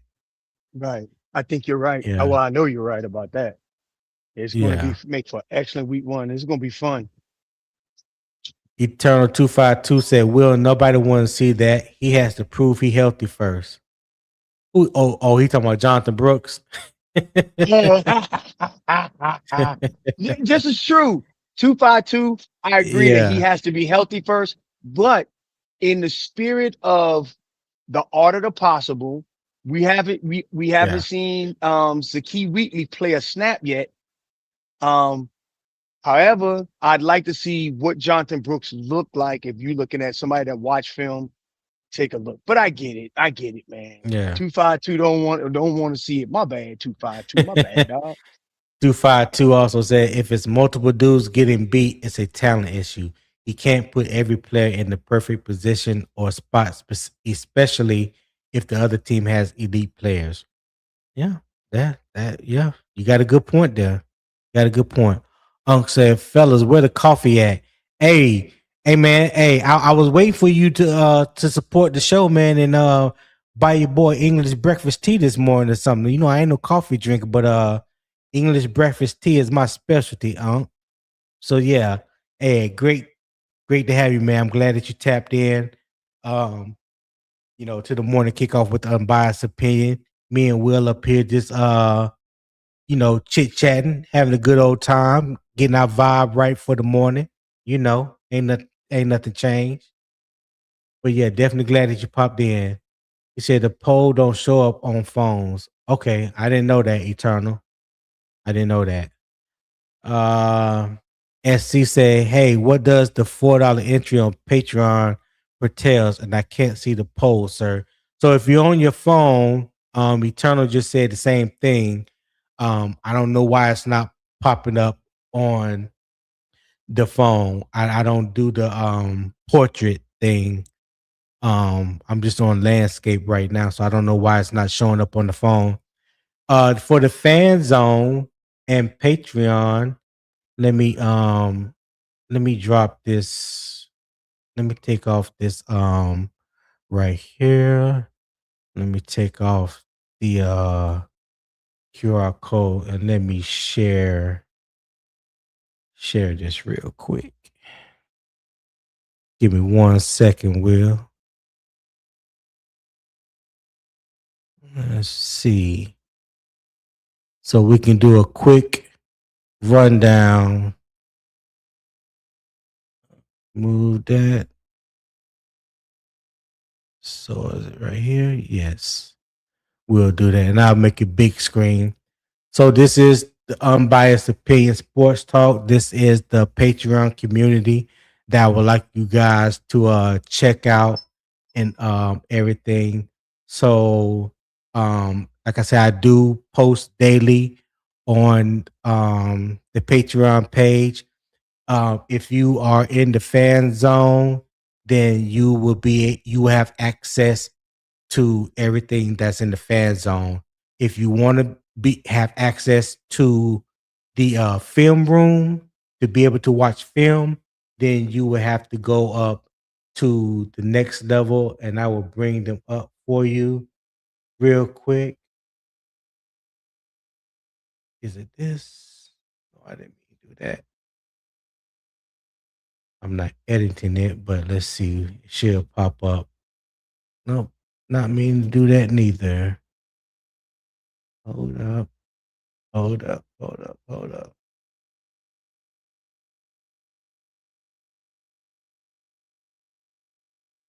Oh, there you go. That's what I meant to hit. There we go. So you have your three levels right here. I think I have to change windows. Hold on 1 second.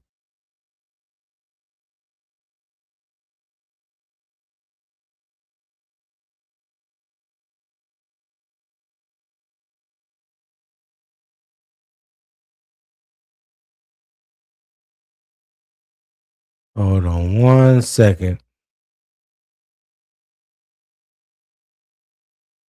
Here we go. Yeah, so here you have the three tiers. You have your fan zone. In the fan zone, you get early access posts, member poll, ad-free videos, and community discussion. All right. So the film room access is $8 a month. So with the film room access, you get everything in fan zone, get a exclusive film room breakdown, the Panthers analysis, college football discussion and analysis. We'll go over draft prospect breakdowns and the player evaluations. Okay, so that's the entry point to be able to watch the film of the all 22. Whether we're talking about the Panthers or the NFL, or we're talking about college. So the main reason why I'm doing it on Patreon because the content that I have for college is can't necessarily watch it on YouTube without going through all the unnecessary red tape. But here in Patreon, I can do just that. So you're going to be able to do that. Debate table VIP, which Will is a part of. If you really be able to be more hands on and shape the community, give your input on things that you want to um, talk about, things changes that you feel make that you feel that I might need to make when it comes to the Patreon page, and maybe even sometimes what we discuss or topics, in on unbiased opinion sports talk, on the morning kickoff. So with the debate table VIP, which is $12 a month, you get everything in the fan zone and the film room access, priority topic requests, monthly VIP Q&A. You can submit your debate topics, VIP football discussions, premium football breakdowns. So that's really we can really get into some things that we don't necessarily discuss with film room access and membership member shout out opportunities. So, like right now, like I said, Will is the only one. I don't go through all that. I can just pick up the phone and call Will, and we talk that way. So Hey, yeah, that hey, don't yeah, go ahead. and then also 252. That's the reason why I get my Jonathan Brooks film breakdown because I Exactly. can make a request. How about that? How Exactly. you like them apples? So that's what the three tiers for the Patreon community is. The fan zone, the film room access, and the debate table VIP. All right. So you guys check it out. Let me know what you think. I look forward to you guys becoming members. And like I said, there's you could join as a free, but free membership don't get you any of these perks right here.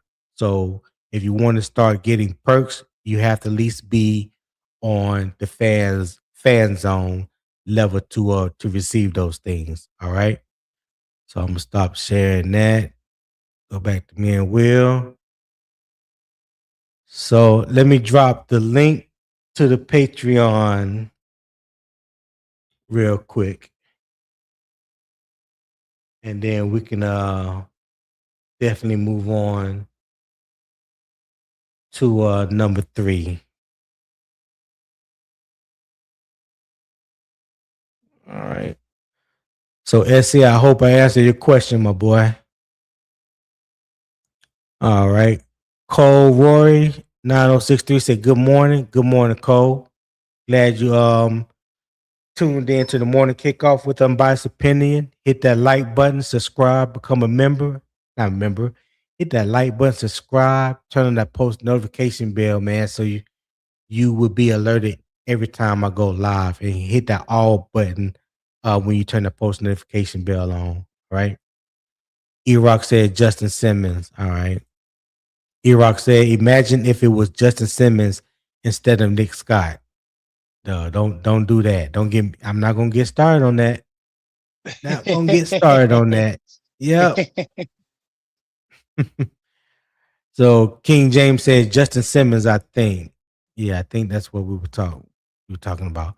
Michael Dickinson said, "I just think scheme. I just think the scheme he runs is great for the secondary. Evero came up as a secondary coach, I believe. Yes, he was the safeties coach with the Rams before he got the before he got the defensive coordinator position with the Broncos. So you're absolutely correct." And Earl Locklear said, "That's a fact, Will." Chauncey Ellaby, appreciate you tapping in. He said communication is number one, definitely, but if you don't have the talent to make the play, it doesn't matter. That's a fact. That's a fact. Cole said refs call something and fans be like, "What the hell kind of call is that?" Yep, that's every Sunday there, Cole. You're absolutely correct. Chauncey said 1, 3, and 4. He said, okay. Broski said Bears used a Panthers pick to draft Luther Burton as well. Darnell Wright was second team All Pro at right tackle last season. Yeah, I could remember if he played right tackle or right guard, but yeah, Darnell Wright was a great pick. I think he came out of Tennessee. He was drafted by the Bears from Tennessee. I know at Tennessee he played guard, if I'm not mistaken. But Broski said, but there's film of Wheatley from last season. Brooks' film is from way back. Yeah, I probably got it. I haven't looked for it, but I know I got Wheatley because that was just last year. But I would check and see if I got Jonathan Brooks. Unc looking for Trees and Freddy. All right. As he said, I'm a member of Patreon too, sir. I believe I was the first two, I think. You know what? I did you a disservice because you're absolutely correct. You and Will were the first two. So my apologies. My apologies for that, SC. Yes, you are, sir. You turn say, I understand you like Brooks, but he 3 years in the pros. His college film not a factor no more. If that's the case, we might as well Oh look at Lord Excel Jesus, highlights. oh Jesus. See what? Don't, hey, hey, Will, you can handle. I'm gonna bring T Cole to the stage. Hey, so I am not saying that his film ain't 3 years old and he wasn't injured. I'm saying that if you look at his college film, which is his last bit of film of substance, how would that fit in our current Dave Canales and Brad Isaac style offense as we know it today? What would that look like? It's okay to kind of look. I know the man has disappointed us, but it doesn't mean that we can't look and see what could possibly be next season. That's all. That's all I was trying to say. You know what, Will? I'm not gonna send you down no. I'm not gonna. I'm not gonna send you down the rabbit hole. So I'm gonna leave that whole discussion alone because that ain't even what we're talking about today. But I just felt a good Okay. opportunity to smooth set you up and get you really riled up. But I ain't gonna do it. I ain't gonna do it. Okay. Well, I appreciate you. Tico. T Cole, what's happening, my boy? What's up, fellas? Good morning to y'all boys. Hey man, good morning to you too, man. Yeah, I ain't making Oh, no I thought Will noise, was gonna say man. something. You ain't making no noise. I feel Nah. you. Well, what you think about the conversation this far this morning in the topic? And I know you wanted to make a comment, or I want to get your opinion on What I said about the Evero? secondary. Yeah, yeah. Yeah, you remember I think somebody asked him about the scheme and about how Evero and not pressing.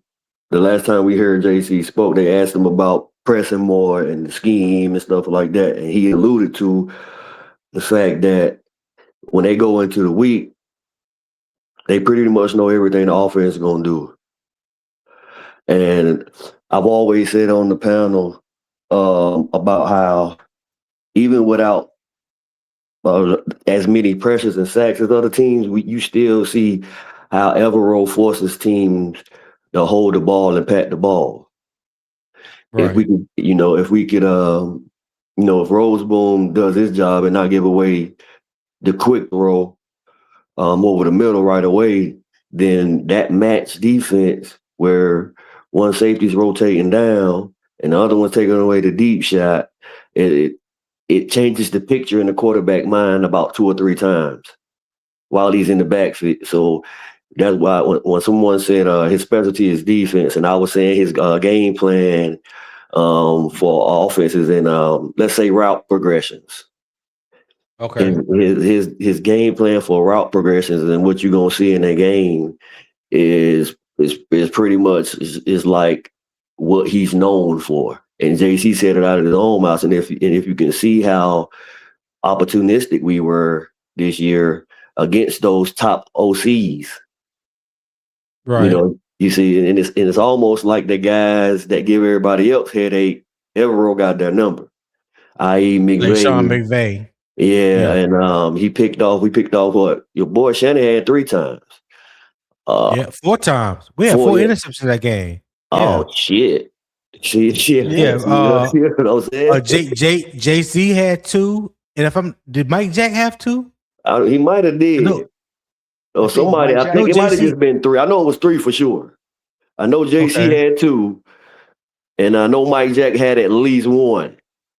But but yeah, man. So yeah, he makes it hard on quarterbacks and changing the picture and stuff being there that's not actually there.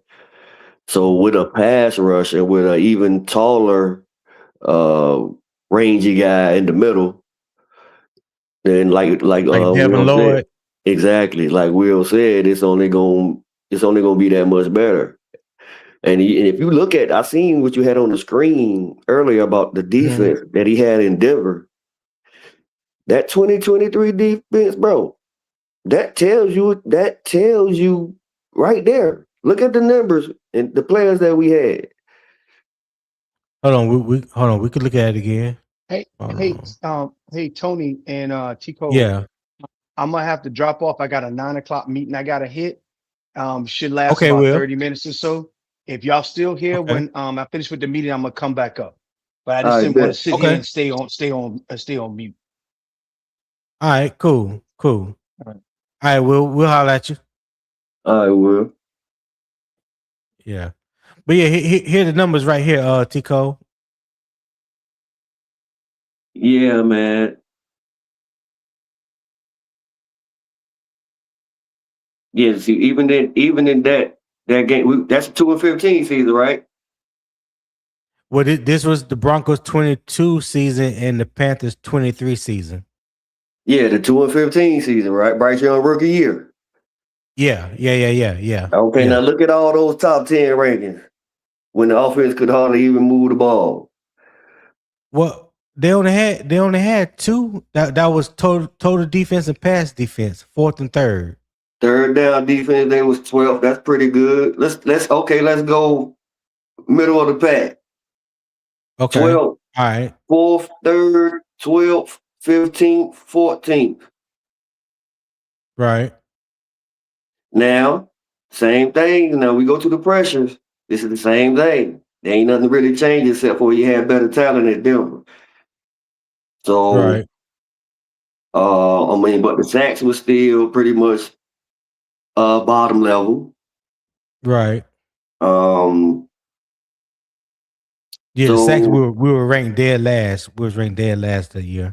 Right. So you can see that he pretty much he knows how to get the best out of what he has. Let's put it that way. Now, could he be more aggressive? Yes, but without the talent, you see what I'm saying? Like you're not gonna gamble as much. You don't want to come up and press goddamn Jamar Chase with Caleb Evans. or goddamn, Ben Wickery or some shit like that. You know what I'm saying? I mean, that don't make sense. And then you ain't getting pressure. You striking up the band. Yeah. So then that goes back to what I was saying earlier. About When you talent. think about right, having the right talent, and do you think that the lack of talent, or do you think that the lack of talent that we had in 2023 and even 2024 kept Evero from like really getting into his bag? So Oh, for do sure. you think that, yeah, do you think that talent limited what he could do defensively? I do.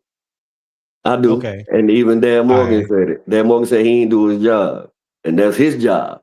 That's him out of his mouth. And that ain't no media speak. He ain't have to come out there and just put his business and make it seem like it was his fault. Right. Like people say, like I Right. understand the media is, politically correct and you don't really say negative things in the media about your team or about a player. So they'll try to Right. use that against us when we say, well, listen to what Canala said or listen to what Dan said. But it's not about what he said. It's about the semantics of what he said and what he chose to say versus what he could have said. You see what I'm saying? So it's like, Yeah. a person can say, I think he's doing pretty good and he's trending in the right direction. And yeah, we really looking forward to what this season is going to be. That's a positive talk Right. without trying to glaze somebody. But you don't just come out and say, man, Bryce is that nigga. I love Bryce. And then I'm telling you, y'all niggas better get ready. You know what I'm saying? Like when niggas start talking like that ain't, he don't have to go all the way there if he didn't like him. Right. Or if you feel like, well, listen, I can't glaze the nigga, but I got to say something positive. So I got to, you can tell the difference between somebody that's, okay, I got to say something nice about him, so I'm going to just do the least amount possible versus somebody that really think that this guy is the one, or like the contract situation. You could tell Brad, you could tell your boy, what's his name? Brent Shit. Tillis. You could tell Tillis won't trying to hear that shit. No, we don't know. It's still up in the air. Nigga. Like, yeah. Right. You don't know if it was a game face, a poker face, or not, but he let you know off the rip. That's still we still a ways out on that. Yeah. Hey, You know what I'm saying? I found that video that you and I was talking about that he had at the combine, where he was talking about the extension on for Bryce Young. So Okay. when I get to talking about Brent Tillis later on this week, I'm gonna bring that video up. But Yeah. real quick, listen, man, we've been in here for like 2 hours, over 2 hours now, man. Nobody has really shown love to the Patreon. I feel a little disappointed. Oh yeah. What we doing? What we doing?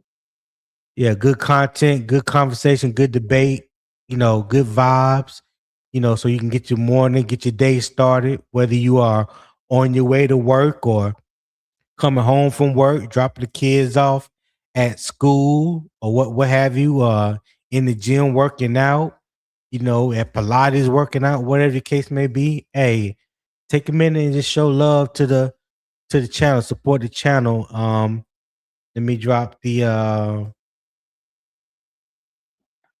QR code. So in the top right corner, you can scan that QR code right there and show support to the show, to the channel. I would greatly appreciate it. Whatever your heart desires, we appreciate it. So yeah, I'm gonna go into number 3 here. So Broski said, I agree with Eternal for the first time ever. No point in watching Brooks college film. I I think that was like a shout out to Will. Yeah. Broski said possibly is different after tearing the same ACL twice. Still talking about Jonathan Brooks. He said shout out to the former Chicago Bears. Yeah, the Indiana Bears is something else, Broski. How you feel about that being called the Indiana Bears? Damn, or is it the Hammond Bears? Which one is it gonna be? The Hammond Bears or the Indiana Bears? Like, I appreciate yeah. you, bro. Before he start getting on your head, I appreciate you, my guy. He said, Tico, how good was R.W. McQuarters when you played on the Bears? A I remember. motherfucking dog. What did RW was him, boy. where did he go to school? Texas A&M, Kingsville, or something like that. Yeah, I was going to say it was a small school. Yeah, Oklahoma State. yeah, It was out there somewhere. I want to say it was Oklahoma. somewhere. Yeah, it was Okay. definitely out west. Yeah, that was my guy, man. Yeah, for sure. They used to Gerald call said me the Gary Snowbox guy. Bears. And The Gary. Gary Bears. Oh my God! I think the whole city would riot if they changed the name to the Gary Bears. Oh my God! Yeah, I don't Oh think. my God! I don't think Congress. That wouldn't even be a choice. Yeah. All That's right, like. Kiko, we're going. Go ahead. No, you good. Go ahead, bro. Now I'm gonna say we're gonna hop into topic 3. All right, this is our last topic for today, and it said what Carolina should take from the Denver blueprint. All right, so now we bring it home. If Denver showed the ceiling, Carolina has to show whether that ceiling is realistic here. So these are the facts. The big lesson from Denver is not just yardage. Denver was top 10 in several of the categories that decided defensive value.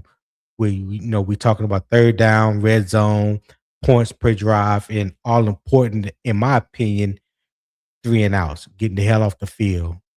Damn right. Yeah. So the context is that is the standard Carolina should be chasing, not just looking respectable in yardage.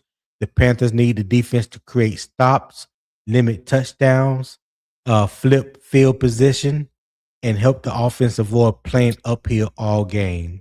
All right. So the debate question for you, Tico, it says, should Carolina judge Evero by total yards, points allowed, situational defense, or all of it together?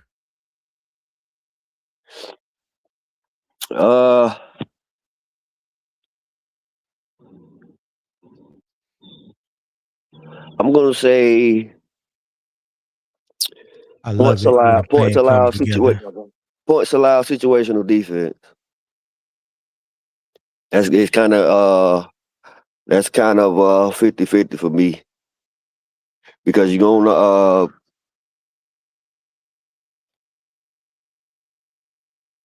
if you ain't letting them score, then I mean that's pretty much the primary thing. You ain't letting them score, but you might be giving up too many yards while you doing that. Right. But at the end of the day,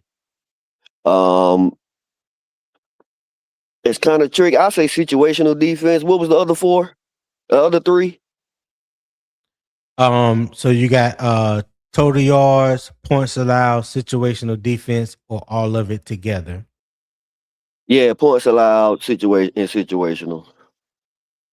Okay. So you talking about like the 3 and outs, third down defense, to me, which is Yeah, I'm gonna say two main exactly. components. So just for that, you just kind of switch my brain, my thinking, because like mid sentence, situational.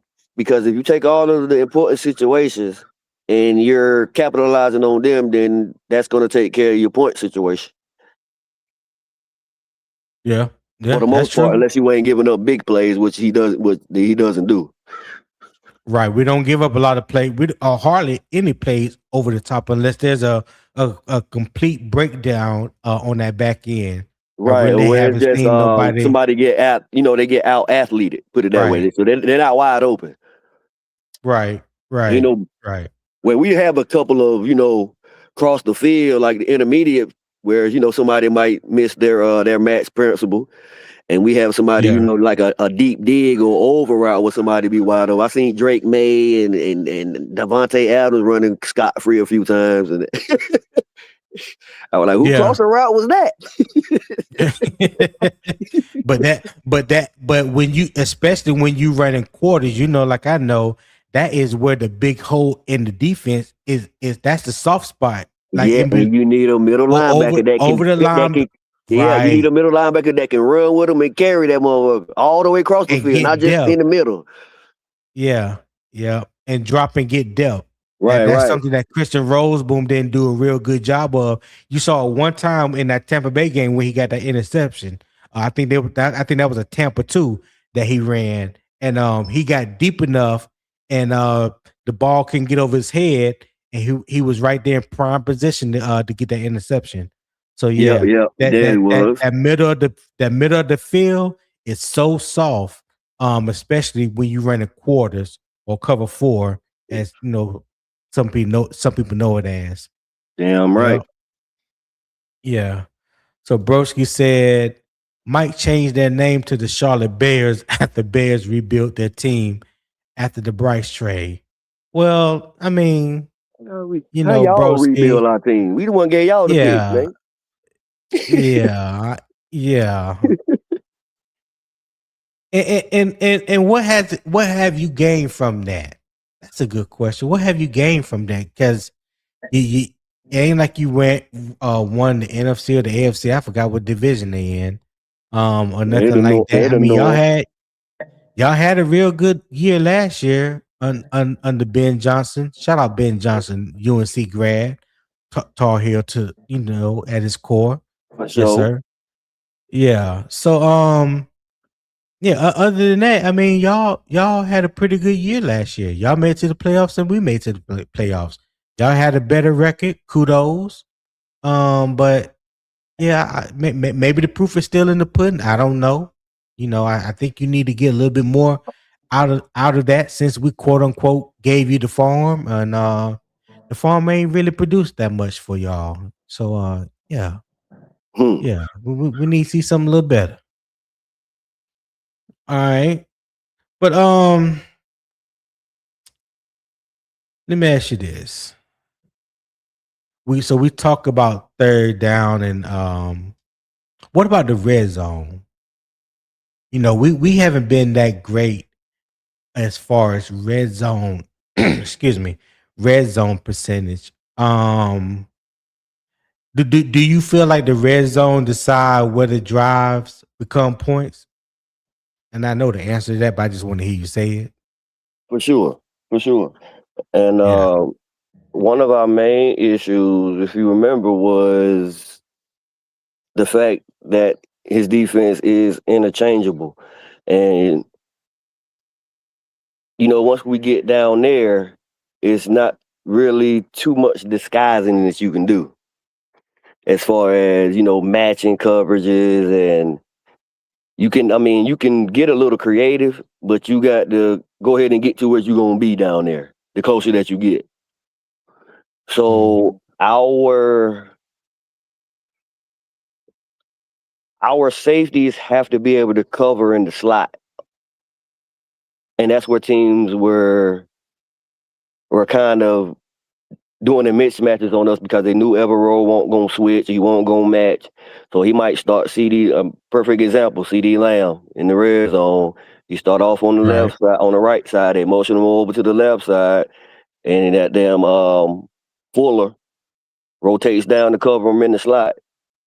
And I seen it right there, Okay. touchdown. I said it before it even happened. He ran a corner out on Fuller, and that's just mismatch. Fuller will never win that matchup. Unless Right. CD. I can't recall the exact play that you're talking about in my It was head. Dallas when Dallas came to Carolina, and they had the backup Cooper Rush. Cooper Rush torched us that game about 4 Oh, tuds. okay, yeah, yeah.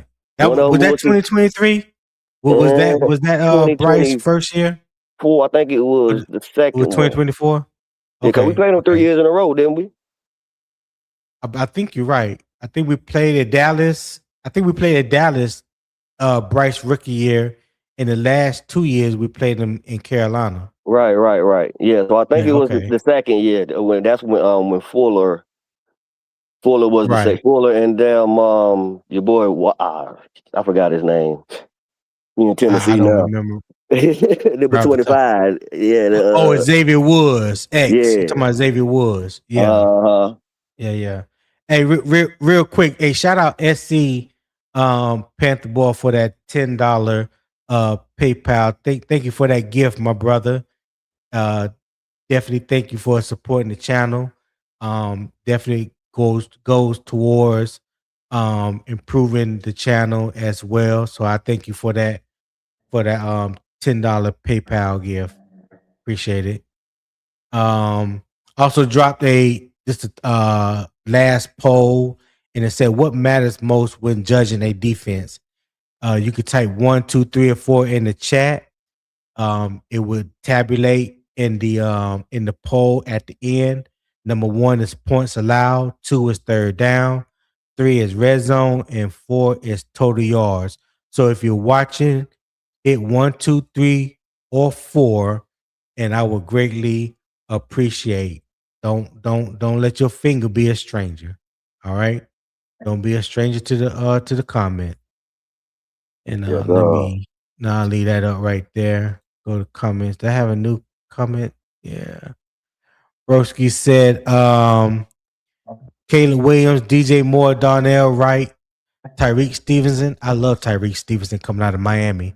Torrey Taylor, Luther Burden, like Luther Burden coming out of Missouri. All for Bryce. You'll get to see week 1 what the Bears got in that trade. Oh, okay. All right. He said hashtag better ask somebody. All right, Bruce, Broski. So after week 1 now, if it don't pan out how you say it's gonna pan out, I'm gonna refer back to this comment. I'm gonna ask you for sure. Well, you know what you was talking about. Go ahead, Tico. Oh yeah. What we talking about? Red zone, right? Yeah, yeah. Yeah. That's well for my poll question, I'm gonna probably go with number 2. Because I think number Okay. 2, if you hold down number 2 enough, then it'll take care of the rest of them, pretty much. That's a great point. That's a great point. If you can get 3 and outs, if you can stop these third down conversions, that leads me to another question, and I know you can answer this because you definitely have experience in it. And it goes back to the earlier conversation talking about the talent or the scheme. Last year on defense, a lot of times when we were in third and long, let's say 3rd and 8 or better, if we was 3rd and 8, you saw the corners 12 yards back. You know what I'm saying? They wasn't sitting at the sticks or right before the sticks. In my opinion, it always made for easy completion because all you had to do is like run a 10-yard, a 10-yard comeback or 10-yard out. So you run 12, come back to 10. And it seemed like we could never stop that. What do you think about the defensive scheme that we ran in Carolina last year on third downs a lot? Because I don't want to ask CJ because CJ will tell you we was down in South End getting some pancakes and then try to come back to the stadium and make a play. Had to cross the highway and everything just to come back and cover the nigga. Yeah, that shit was funny, boy. But yeah, man, I think it's I think your DBs have to be able to gamble within the scheme. Now, it's kind of hard to know exactly what they're actually telling them because we already see what position they're in. So we see the alignment. Right. But what are they telling them? Like you said, like CJ would be saying, like, are they telling them to backpedal that fast? Or are they bailing out too fast? Because if you could tell, like Mike Jackson, he played those out routes and those comebacks on Puka and Devontae a little bit tighter than he used to play them. Or like when we are in bend but don't break mode and we just trying to, lengthen the game type shit, like we did many times before, like you said. Right. So when you're playing bend but don't break and they keep running that out route, I've seen times where they did it 2-3 times in a row and we was giving it to them. Right. If you have a Josh Norman, who else? I wouldn't even say Jalen Ramsey. And that's the thing. We don't have too many of those corners no more. And then when I start to break it down, you understand what I mean. We ain't got corners that just shoot their gun when they see what they see. You don't think JC Horn like that? How many pick sixes J.C. Horn got? I'm talking about on something in front of him, not deep. I'm talking about reading 3-step read, because that's like Right. when you're in your back pedal, you cueing the quarterback. You cueing the quarterback, and he stops his drop at 3-step. Like that was one of my bread and butters. I'm gonna just let you know that personally, Tony. 3-step read was what I was praying for. 3-step. I was praying for a slant or a hit. Yeah. So that's how I get pick sixes. I was a master. If you show me 3-step, I'm gone. Now the first thing I'm gonna do is my eyes going back to the receiver because I got to know which angle to take. I don't know if it's hit, slant, or out yet. So you can't just go. Right. But once his quarterback stop, my feet stop, eyes go back to the receiver, find an angle, and I'm gone. Okay. We don't really have DBs, like certain teams have those. Certain teams have some DBs like that are just they stick their foot in the ground and they go when they see what they see, and they still have the ability to recover if it's a double move. So it's kind of like a pick your poison thing, to where I know I'm in quarters and they want me to stay deep, but this is the only receiver on my side, and I see his hips dropping. Mm-hmm. You see what I'm saying? Like, you don't take away, and it seems like they forget what they've been taught because they're trying to play not to lose. Yeah. So if you're in your back pedal, and you see the receiver's hips drop, there's no way you should be still going backwards. There's no. I don't care what time. I don't care how many times. How much time on the clock. I agree with you. I definitely agree with you.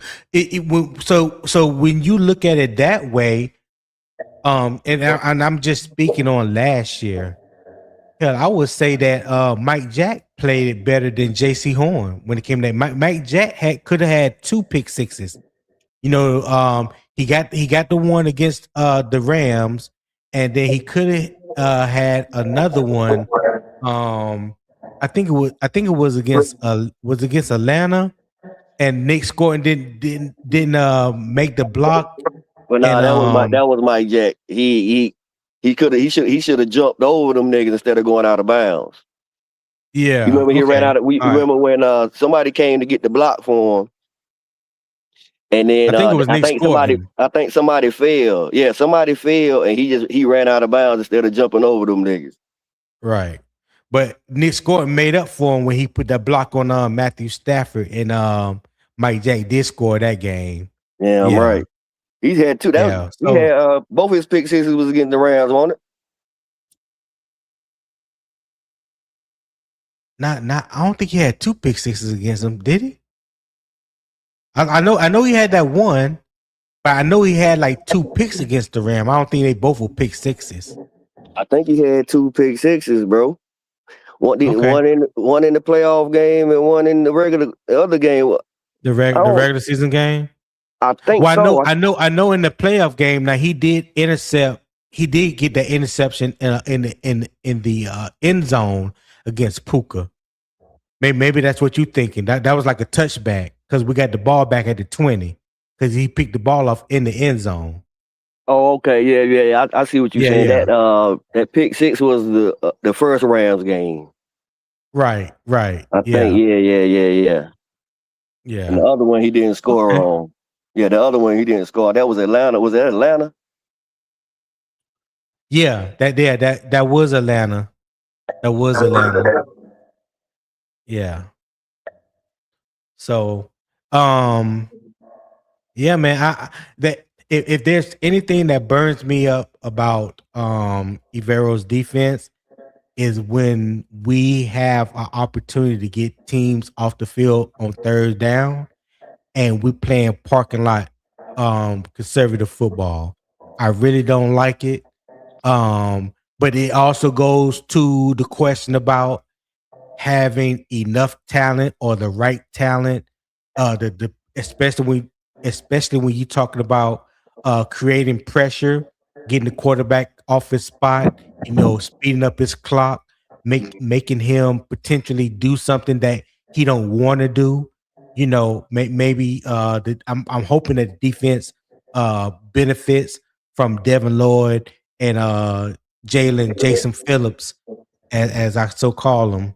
I hope they can bring that pressure to the quarterbacks this year that we haven't seen consistently from our defense in the past few years. What you think about that? Yeah, that's definitely the pressure because we see how good he is and coverage schemes and maybe not on third downs as much, but and that's maybe part of the reason why he forces you to take more snaps than he is more aggressive than to try to beat himself because he feels Right. like the more he make you take snaps, the more opportunities I can fool you. You gonna fuck up. We gonna get a sack. We gonna that's that bend but don't break mentality. When they think like they can eventually they gonna fool you and you gonna throw us one type shit. Right. But one more Right. other caveat I wanted to recognize was the fact of our philosophy and our game plan last year as far Okay. as like league average being 10, 11 possessions and we only average 7 or 8. Right. So it was Yeah. almost like there was a common theme throughout the building is that we gonna shorten the game. We gonna keep it close. We ain't gonna because our offense is kind of up and down and more down than up pretty much if we want to be serious. So Right. I feel like as the offense grows and we start to consistently put up 25 to 30 points, then that may cause EJ to be able to do a little bit more too. Because when you have an anemic offense, then that definitely the offense kind of dictates how you call the game as well, if that makes sense. Puts more pressure on the defense to perform because they're not scoring enough points. Right. And you can't just go out Right. there and give up nothing easy because you want the press and send blitz. Now you down 14 because you done blitzed and sent pressure and played man and bombs over Baghdad. Now you know if the offense if they couldn't have scored in, they ain't gonna score now. So it's just gonna keep looking worse. Right. So it's kind of like the defense got to stop the bleeding for the offense until the offense start clicking. Yep. You're right. You're right. That's why I love this game so much, man. There's so many nuances You know what? to this game.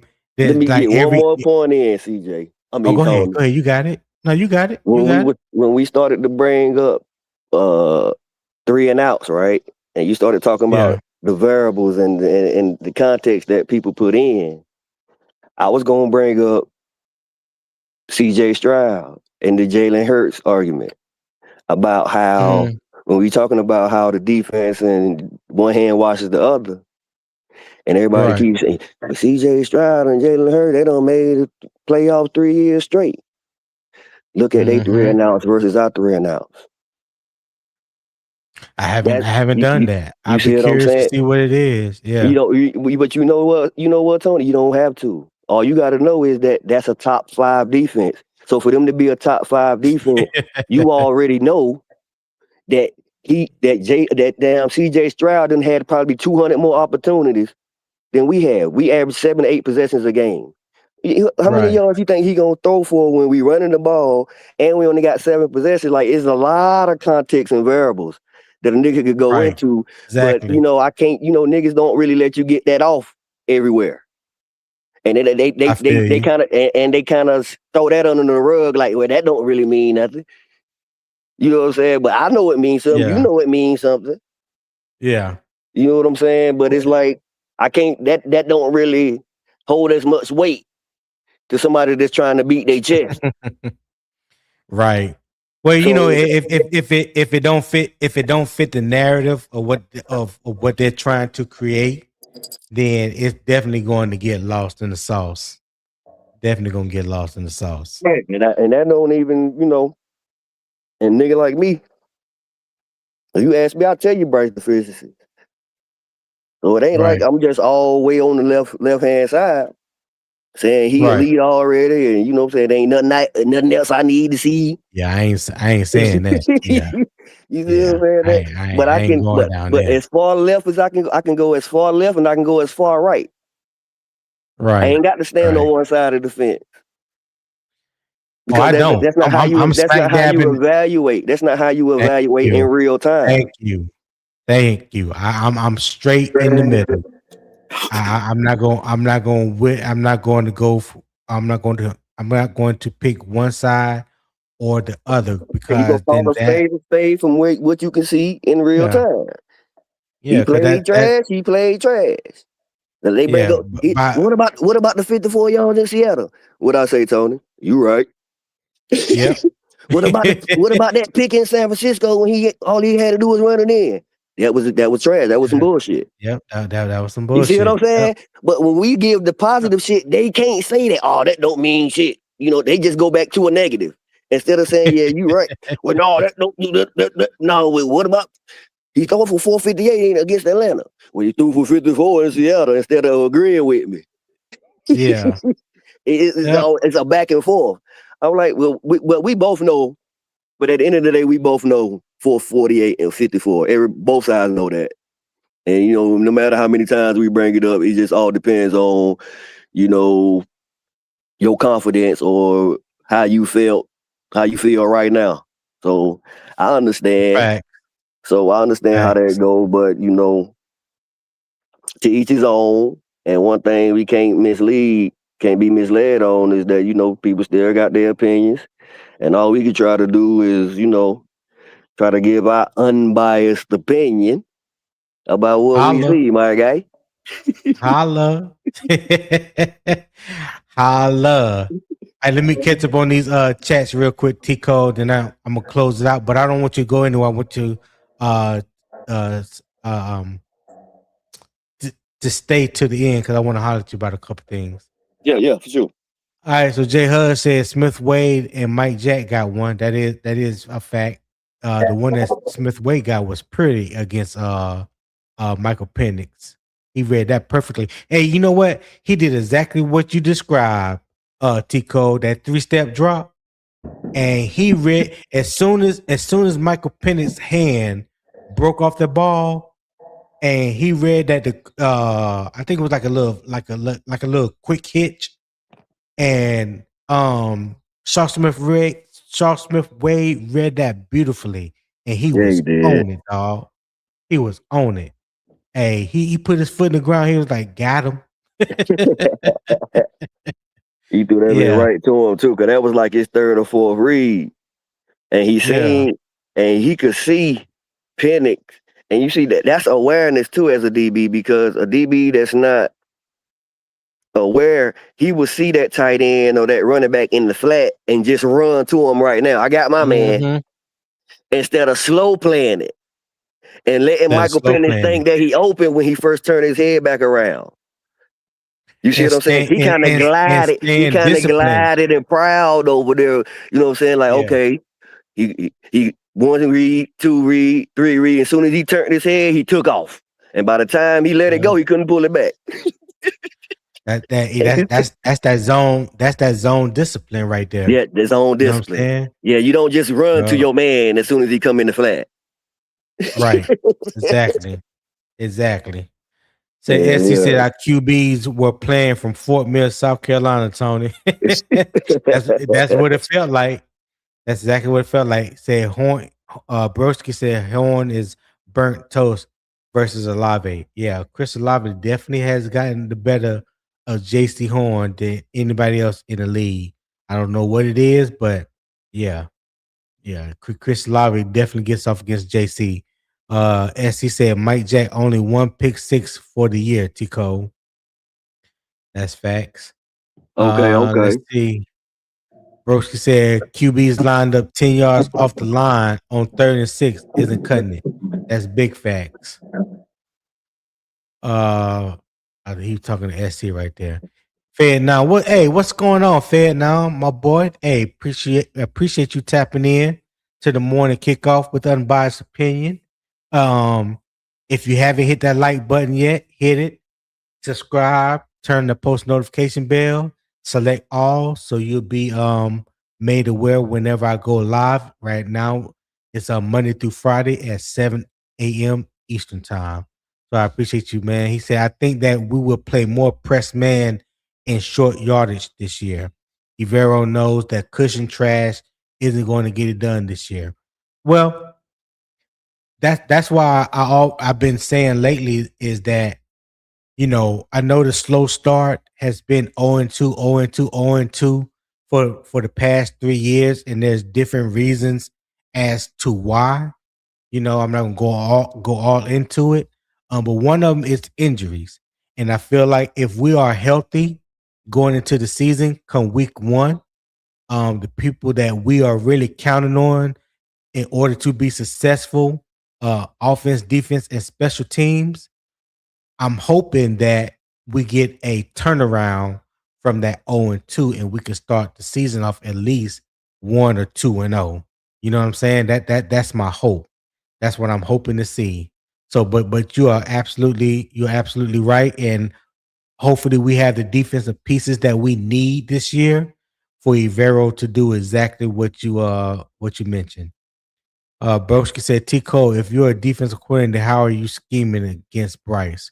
Go ahead, T Cole. That question was to you.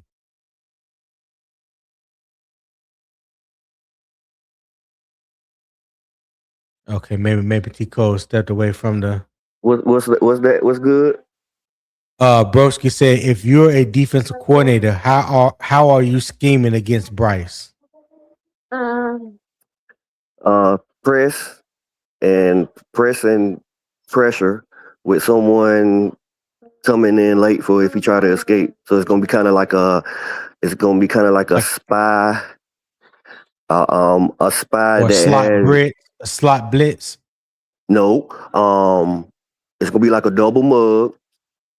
Double mug, okay. Or a single mug with a I'm gonna say we're gonna say double mug, zero In the A blitz. gap. Yes, sir. Double blitz, press coverage.